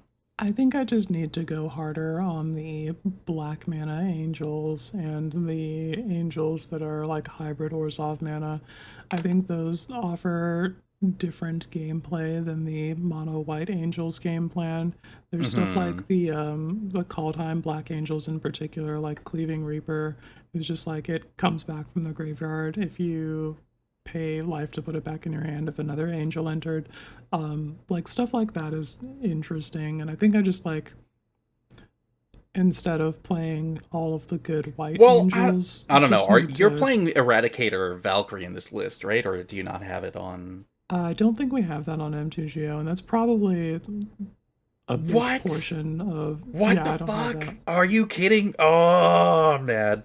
Oh. It's not like the common commander card, so they didn't put it in the like bundle box that you get for that, so I'd have to like actually buy that one. Okay, fair enough, but I think Eradicator Valkyrie is pretty fucking cool and also does like the thing that you're looking to do anyway, so like duh, I don't know.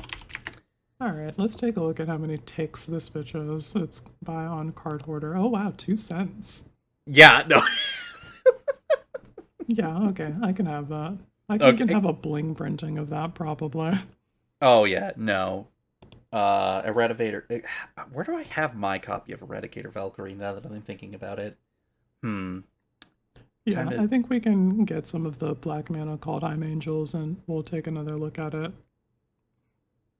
Good. Can't wait to hear, because like the black white angels, like Magister of Worth, Furia. Yeah, I really want to be playing Furia, Judge of Valor, and she's just not on MTGO in my collection, so I just like, I have to get that.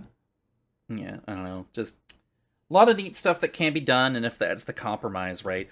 Oh, wait a minute. Oh, Steel Steel Seraph in this list. Hold on a minute.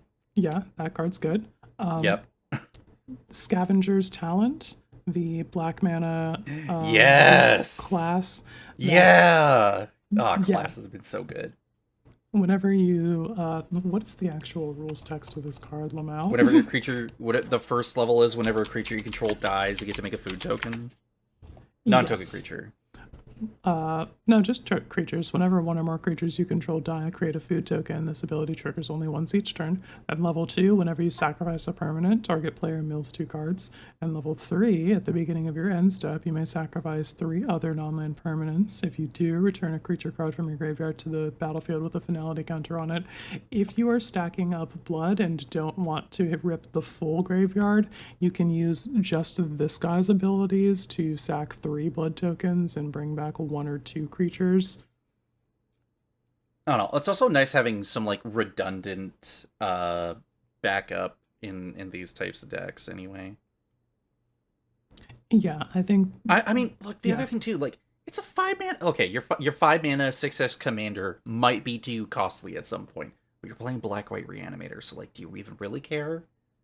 Yeah, you can build in the package of Feign Deaths and Not Dead After Alls or whatever to ensure that you get to keep Shilgengar. I think I'm on one of those because it's the MDFC one, the Malakir Rebirth.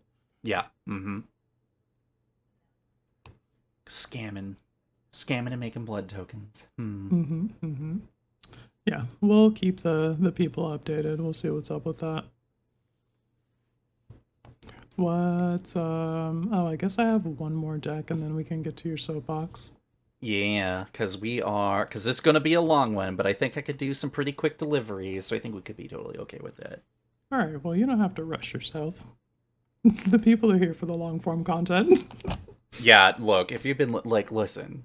You already know what we're about, so buckle the fuck up. We get 2.5-hour episodes might be becoming the new norm. It's fine. You're fine. Anyway, we're podcasting. So yeah, we talked about New Cranko up at the top of the show. We're talking about him now here because he's another one of the objects of my obsession.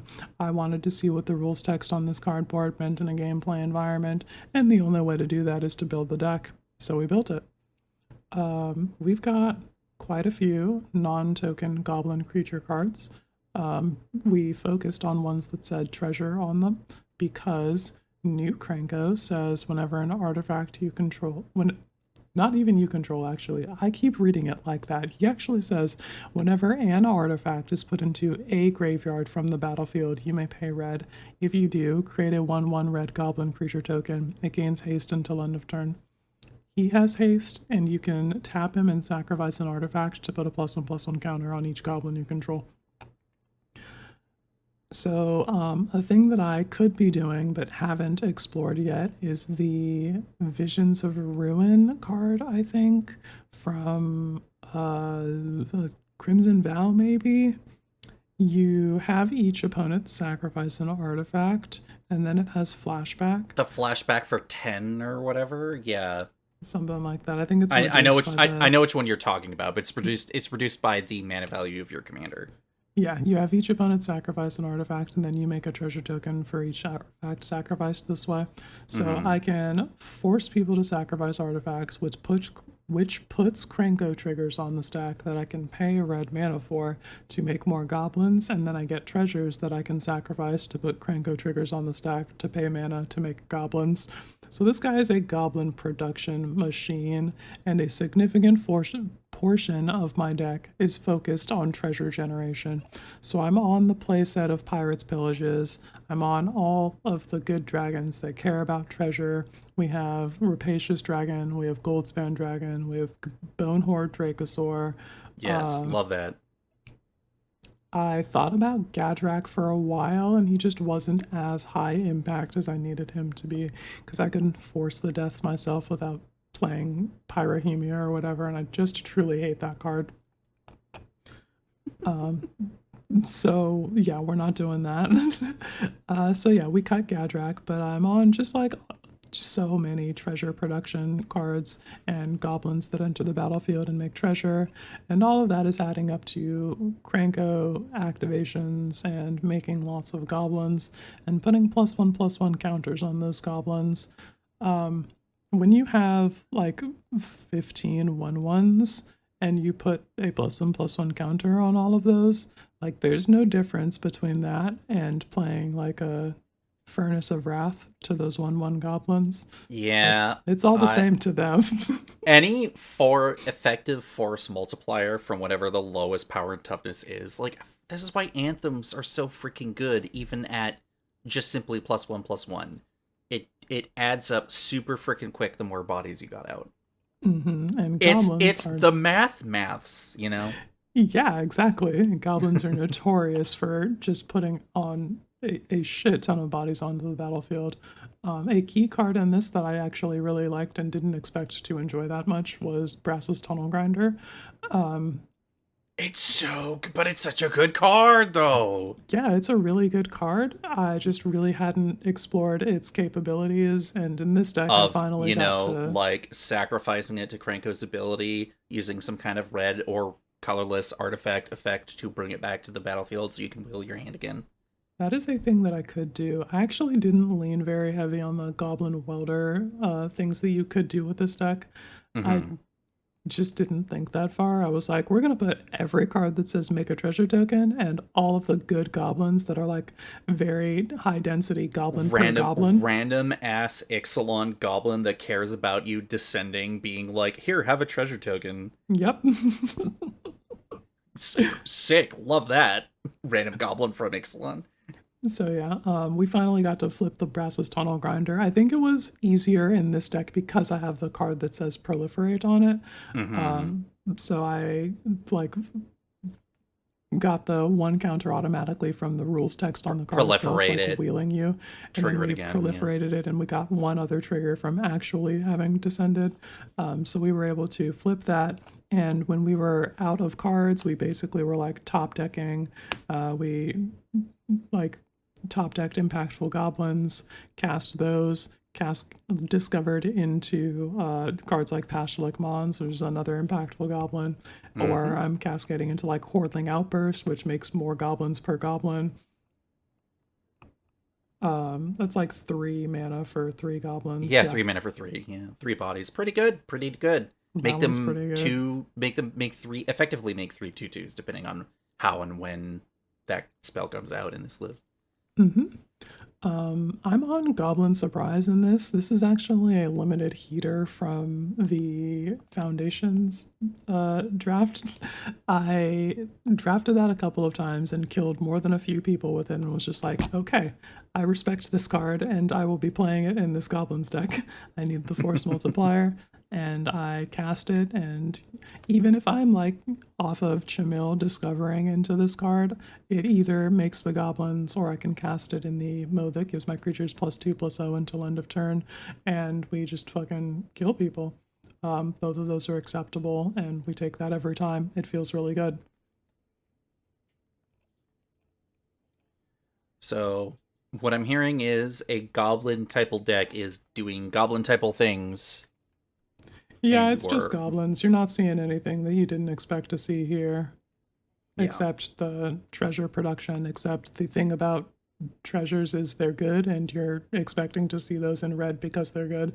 So you're not expecting to see, or you're not seeing anything that you don't expect to see here. It's but I don't know, it's fine. Like you just, no one's playing this Cranko. Yeah, which, you know, I was so shocked from our usual goblin suspects over on Blue Sky and Twitter not being a little more hype about this. Unless you're Hobbskew, in which case it's more Crinko, so you're loving it. But yeah, I don't know. I you definitely wouldn't be seeing me playing it because I just don't really care for like the low to the ground small creature typal decks. Elves, goblins, that shit's basically the same to me. Merfolk recently mentally like went up into that tier because of whatever the hell Ixalan did. Oh yeah, no, you're right. It's just I mean, look, right? It's the path of least resistance. They say here is a goblin that does goblin things. You said, "Yep, I understand the assignment," and then the deck kind of more or less makes itself, which like either does the job that you want or just. My hope is like it's mechanically interesting enough for you to enjoy it longer term than you like going back into the MTGO mines and being like, oh wait, this deck's boring, and then you just like trash it, you know? Yeah, I think it's probably gonna be fine because it's doing goblins in a way that I hadn't experienced before. Like in paper, I have the Pashalik Mons Goblins Burn deck. And I could just get this Cranko and put him at the front of the deck, and it would play basically fine.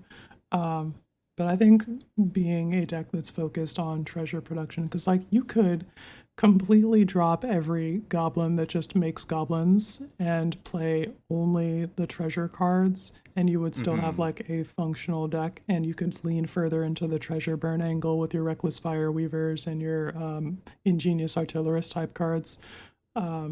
And just like play that kind of deck and then go harder on the like Goblin Welder angle. There's a lot of untapped things to explore here, I think. Yeah. But yeah, glad to hear that at least like you got some mileage out of it because I just, you know, wasn't I don't know, one of those things that kind of just flew under my radar because I'm like, oh cool, it's another Cranko card. It's kind of like the same way that like whenever Squee comes up. Like, cool, another Squee into the bin, useless to me and my endeavors in Magic. Not Bloodrick playable? Gone. Get it out. I do need to try that Squee out though. I gotta see what the rules text on that card does. Yeah, I couldn't tell you off the top of my head. Just out of sight, out of mind, completely. No osmosis to be had when it comes to like watching people play these cards. I'm like, and out. At like zombie, well, not zombie decks, sorry, goblin decks, but I guess zombies, maybe too. Yeah.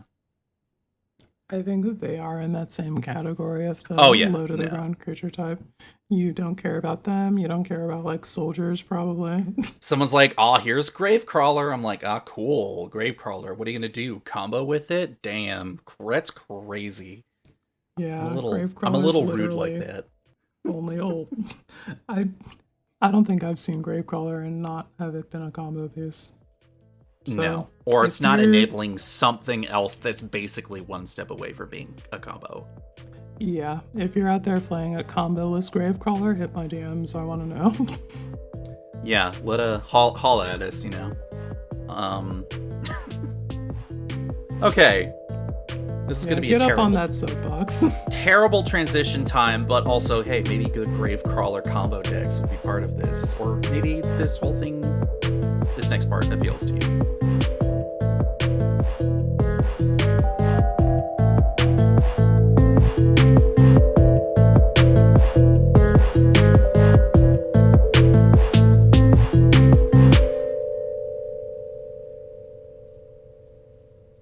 So this is a bit of a wordly description of what this fucking 3-page soapbox. I can't believe I wrote this in like an hour.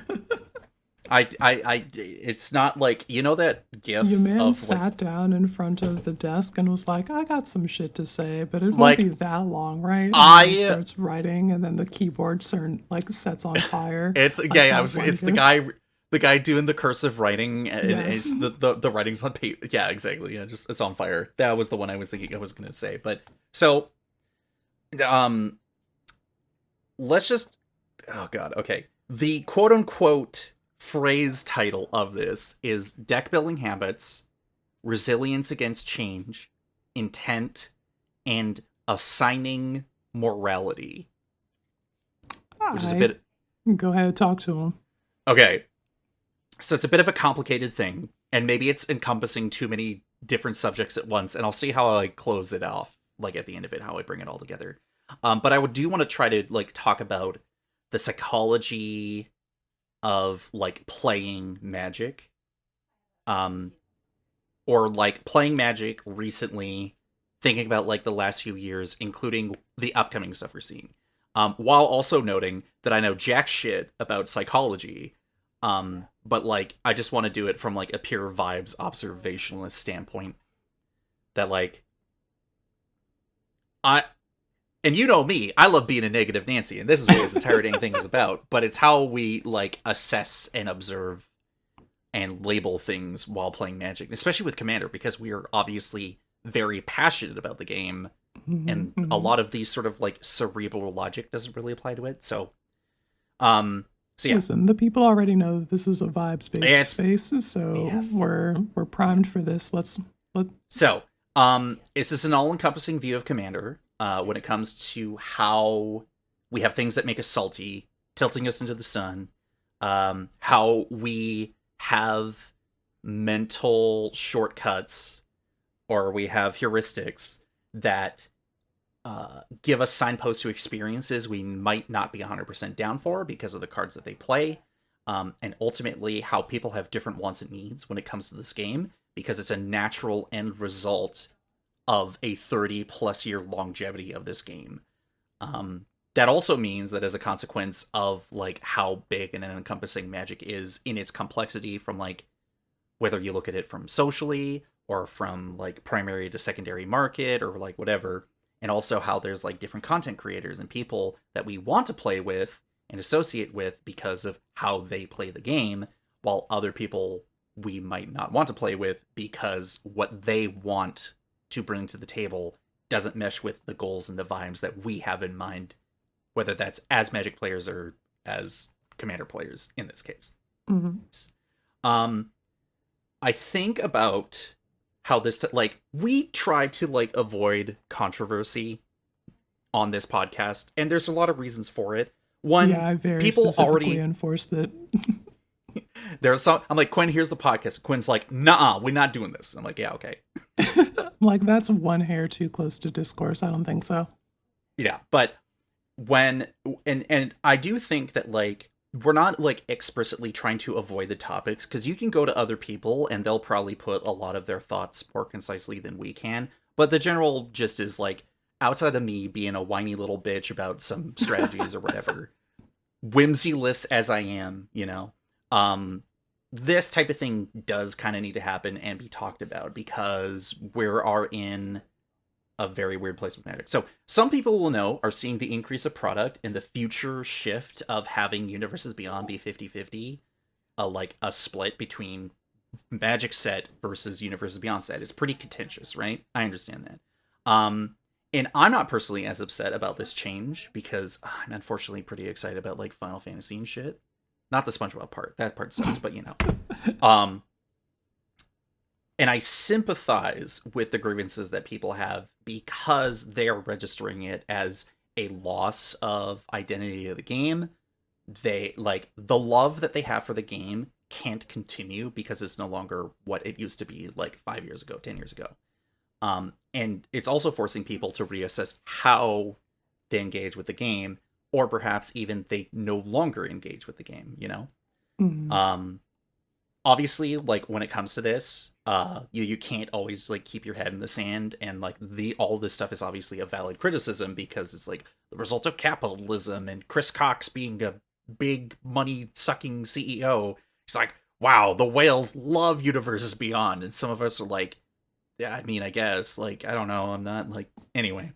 Um, so obviously, Magic is no longer something that is for those specific people. But also like there is this sort of mental I said resilience, but I mean I guess maybe resistance too, but like a resilience and resistance to change with the changing landscape of Commander, right? I'm gonna use myself as an example. I used to be a green player primarily. As a matter of fact, I used to be primarily a Simic player, and over time, as my experiences with certain color combinations has gotten worse, whether that be how I played it or how other people played it, and The then how other fucking Vine boom noise. Cole was a Simic player?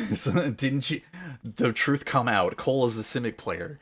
And then obviously I've now become a more primarily red player, and I really love Boros compared to looking back in the day. I'd be like, who plays this? This stuff is trash, you know? But like I was able to change over time because what I wanted out of the game mechanically was different than what was I felt was happening. Like, hey, don't get me wrong, I love Prophet of Kruvix, but holy smokes, that thing is a busted ass magic card, and that deserved to be banned, you know? I'm Um sending knife emojis to Prophet of Krufix's inbox. hey, can you foresee the future of this? Get a knife.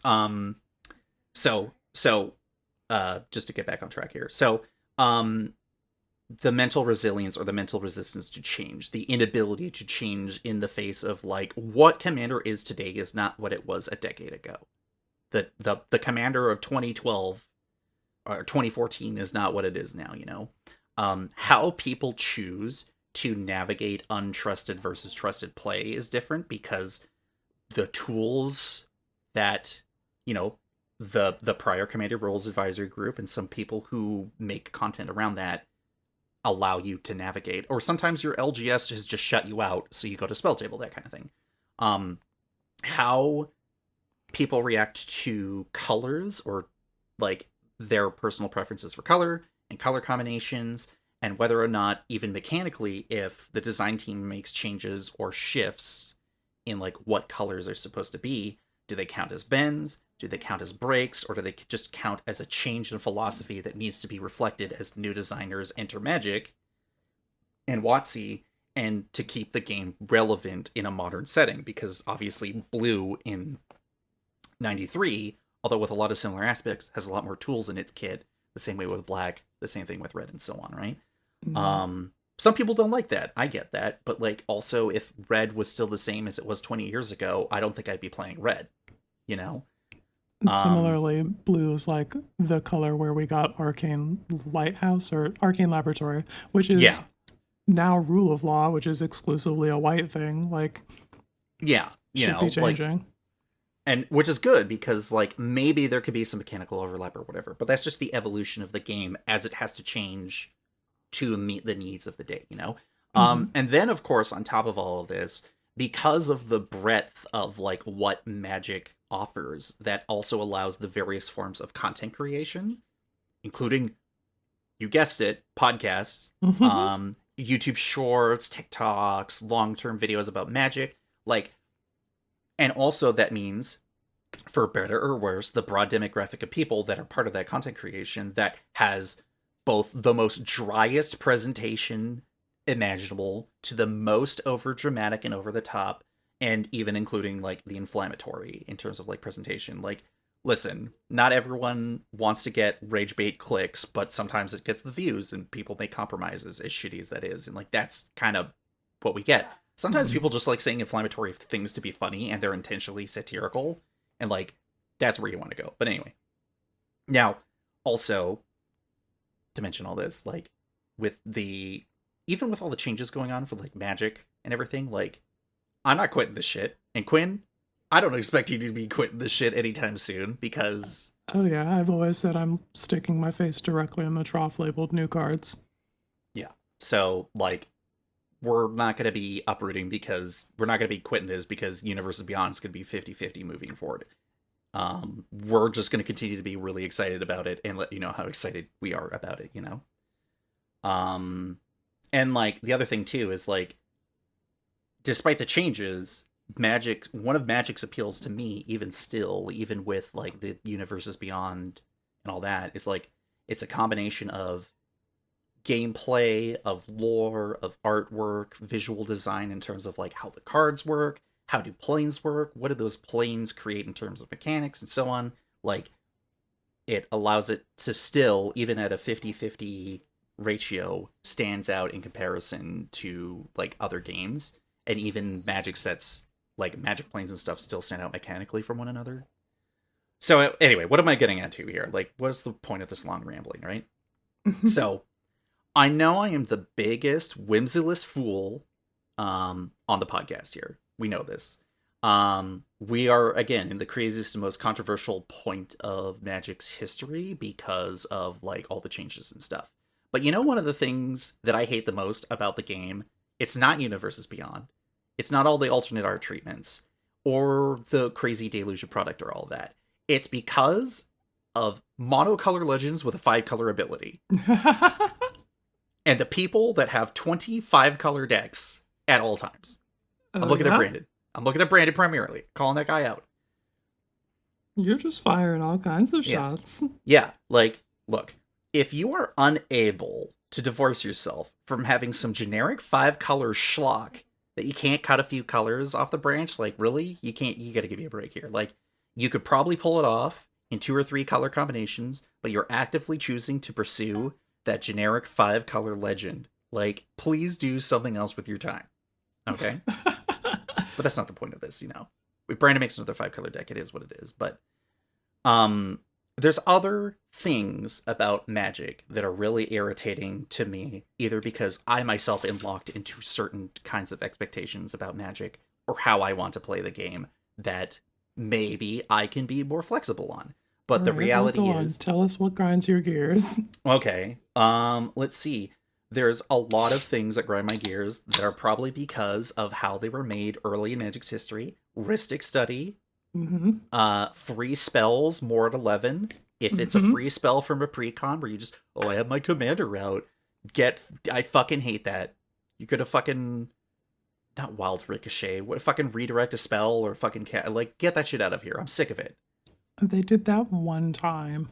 It's still pervasive in other designs. I don't like it. Anyway, Teferi's Protection, as much as I've come to respect that spell, I fucking still hate it because it just says, whoop, I'm out of here. And you're like, wow. Oh yeah, mana? That's why I play the talking stick, so that people can not T-Pro when I'm swinging at them with lethal. Yeah. Now, obviously, that's the tip of the iceberg. And while it's easy to point their finger at their power, their monetary value in the secondary market, or their prevalence at higher tiers of play, or even just if you just look at like casual commander period, where you're like, why the fuck are people playing Dockside Extortionist at this level? Oh wait, it's banned. Get that fucking card out of here. It's easy to take all these things at face value and assign some kind of like ephemeral morality to cards and also the players that play them, you know? If your intent is to play with a pile of these cards, like these really expensive, powerful cards in a vacuum, can I trust that what you and I are looking for, like, are we expecting the same experience when we sit down?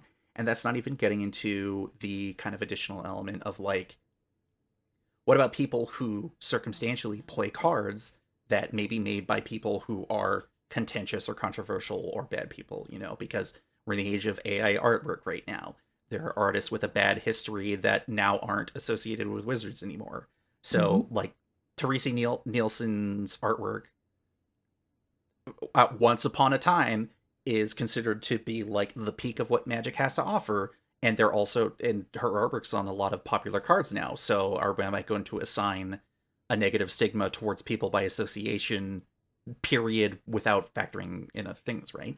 And I'm not trying to like downplay the fact that Teresa Nielsen's like, who's a known transphobe, isn't a bad person, or like some cards from back early in the 90s made by Harold McNeil, who's a Nazi, is like, you can't always associate people being bad because they play these cards, right? Because most of the time, people aren't really aware of that. Yeah, they're just trying to play their Sylvan library and draw 3 cards and take a feel great. Yeah, like some people aren't aware of that art wise. Yeah.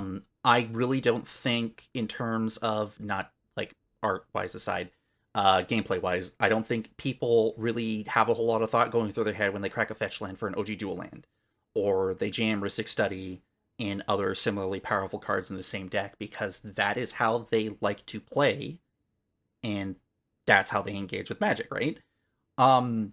And obviously, like, intended deck building matters. So if you want to be a troll intentionally, people will react accordingly. They'll either call you out your bullshit and then either kick you from the game via internal in-game card effects, or worse, actually just kick you right out of the pod, which, like, that's obviously an over-exaggeration, but that will be their prerogative in response to your tomfoolery.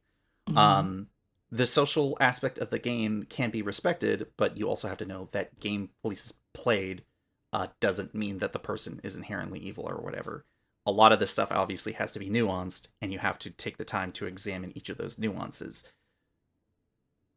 Slightly unrelated, slightly tangential, MTG Finance Bros and Scalpers are probably the worst of these groups of people, and they are, but take that how you will, So that's one aspect, right?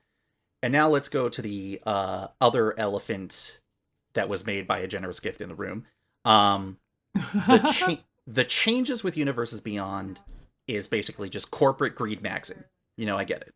It's people are like, this is the whales are at their doorstep. They're giving them money and whatever, right? The other part is the ultimate showdown of Ultimate Destiny is real now, and we're basically a playset of Power Rangers away from it becoming like a reality to Magic. You can play Marvel versus Capcom now. Yeah, isn't that crazy? That's a good game. That's a good game series. Universes Beyond product, the cards, and their ever encroaching inevitability can be felt in multiple formats. The One Ring, and Commander, but Commander is primarily the true battleground for it because of like Commanders and who is the face of it and everything, right? So like, you're gonna go up against Doctor Who, you're going up against Warhammer 40k, Assassin's Creed, like Quinn and Joey showed off in Shuffle Up and Play. Oh yeah, I'm gonna make you read Universes Beyond cards. The professor being like, "What is that?" And we're like, "We'll tell you." So you'll encounter them even if you're not packing the cards, right? The point I'm trying to get to with a lot of this is like, people do need to healthfully and responsibly consider their relationship with this hobby and hobbies in general, because of all these nuances, right? And like, there's no the ethical consumption under capitalism, blah blah blah, but like, we're playing this game for a reason, because in general it's a lot of fun and it brings us joy, right? And if there are certain things about the game that are no longer giving you joy, are you able to adjust your perspective and your intake of that hobby and that product in a healthy way, or has the bridge been burned and you have to like let it go, right? Like, there are some people, and for example, Eliana is a prime example of someone who is no longer going to do much Magic stuff because of what Magic has turned into, and the fact that like, imagining what like Legacy or Modern or whatever is going to be looking like when Sephiroth versus SpongeBob or whatever is going to fucking happen, like, I can understand why a lot of people are going to be like, damn, this is not the game I'm playing anymore. And like, I get that. I'm also probably the worst example of a enfranchised player who also is highly who has opinions about the game, because like, I get into like the singles hype train because I listen to other people, and I'm like, damn, that sounds awesome. I gotta get that ASAP for me, right? And Foundations is like a prime example of stuff that I've grabbed already, probably grabbed multiple copies of. Probably not gonna be done with that. But like, I also have to be aware of like how much am I spending? Am I breaking the bank? Am I racking up debt because of like all this stuff, you know? Mhm. And like the Universes Beyond angle, period, like it sucks. I can't deny it. I'm pretty excited about what's going to happen. I just know that there's a general negative stigma around it, and people are like, "Dang, wait, that's a Universes Beyond card," and they're just like taken back because they're like, "Dang, but I wanted like an in-universe version or whatever, right?" Mhm. Um, I think if I was way deeper in, like if I was playing Modern or Legacy and I wasn't a dedicated Commander player, I would be a lot more upset about what's happening. But I am just a dedicated Commander player who buys singles. Um, the reason why I play a lot of Universes Beyond cards is because there's a mechanical reason for it. I don't have an emotional attachment to Assassin's Creed, but a lot of the Assassin's Creed cards are pretty cool, and thankfully there's not a whole lot of them, you know? Um, I just basically overall want for people is to be able to play what they want. And, you know, the people we know and play with also allow me to play what I want, even if it's the cards they don't want to play and they play cards I don't want to see play. Like, but I can't just say, damn, I hate Rhystic Study, don't play Rhystic Study against me. As much as I want to convince Fitz to stop doing it. But, you know, we're getting a lot of other mechanical stuff that can replace it. You know, you have a lot of room for mechanically unique stuff to exist alongside this stuff. It just may circumstantially be Universes Beyond and all that other stuff, right? Um, Mm. the unfortunate reality of all this is like there is a millionaire CEO that is giving the impossible task of the creators and designers of this game and the artists of this game to make game pieces that make sense within like the confines of the rules of Magic that aren't the quote unquote Magic IP and use that to sell cards. But also I trust the fact that the people who are at the helm of this thing, who are making this stuff, like are also equally passionate at making it, even if like they could be passionate about multiple things, you know? They could be passionate about Magic and also making Sephiroth be super freaking awesome, you know? Yeah. Um, is it going to be sustainable in the long term? Is this going to be the permanent future of Magic moving forward? I certainly hope not, and maybe sales may be reflective of that. But the only thing I can say in that regard is like, let's see what Cloud Strife looks like when he comes out, and then I'm sure he'll be totally fine and super cool to play against, even though for some people it's like breaching into the Fortnite slash Funko Pop territory, but you and I subscribe to the it's the Super Smash Bros. Marvel vs. Capcom territory. Yeah. And the I've reason,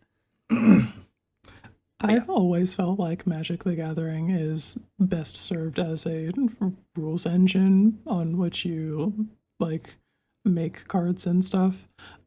So I've always felt that there could be sets of things like Star Wars or whatever. Like we call the fucking Ether Flux Reservoir the Death Star laser for a reason, and I don't think it's like it's not that hard to transpose those rules onto different properties and have it be fun and make sense and mechanically like fine. And Magic the Gathering is an incredible rules engine. I would like to see the properties that I like be reflected in these rules because they can do it best and be the most fun. You can play other trading card games for other properties, and like I have experience with a couple of those, but like they're not as fun as Magic the Gathering, dude. yeah, The like game fucking rips. I want everybody to see like all of their cool like properties reflected in this extremely cool trading card game so that I can share this with the most number of people. yeah, it's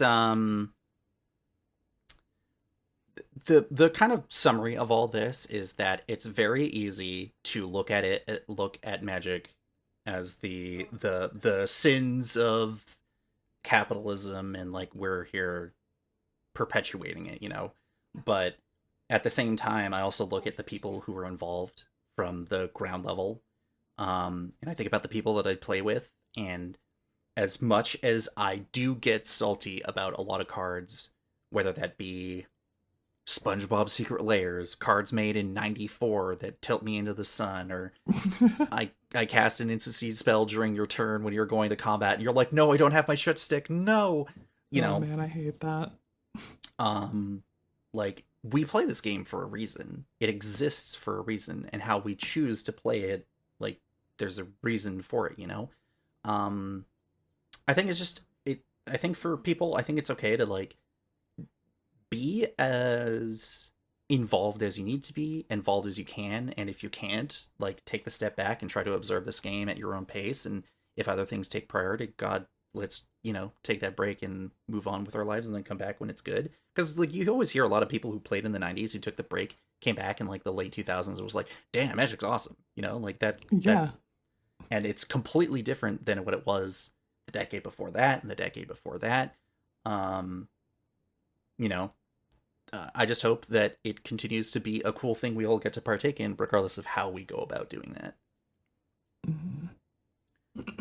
Am I as guilty of assigning morality to certain things? Yeah, a little bit. I'm not, you know, I can't deny that. I am also guilty of doing evil shit on stream and in a deck. Oh yeah. But at the same time, like, it's kind of the result of the game being as long as it has, and like some of those strategies have persisted since its inception, and sometimes you just gotta roll with it. Something as simple as a counterspell is going to be there forever. You just gotta learn how to either work with it or use it, you know? Yeah. Did all that make sense? God if I know, but I hope people glean something out of that. I think there's a lot to take from that, and the gamers in the chat will absolutely like sound off of their thoughts and feelings. I'm looking forward to hearing what they all have to say. But yeah, that is my soapbox / rant this episode. Hell yeah, dude.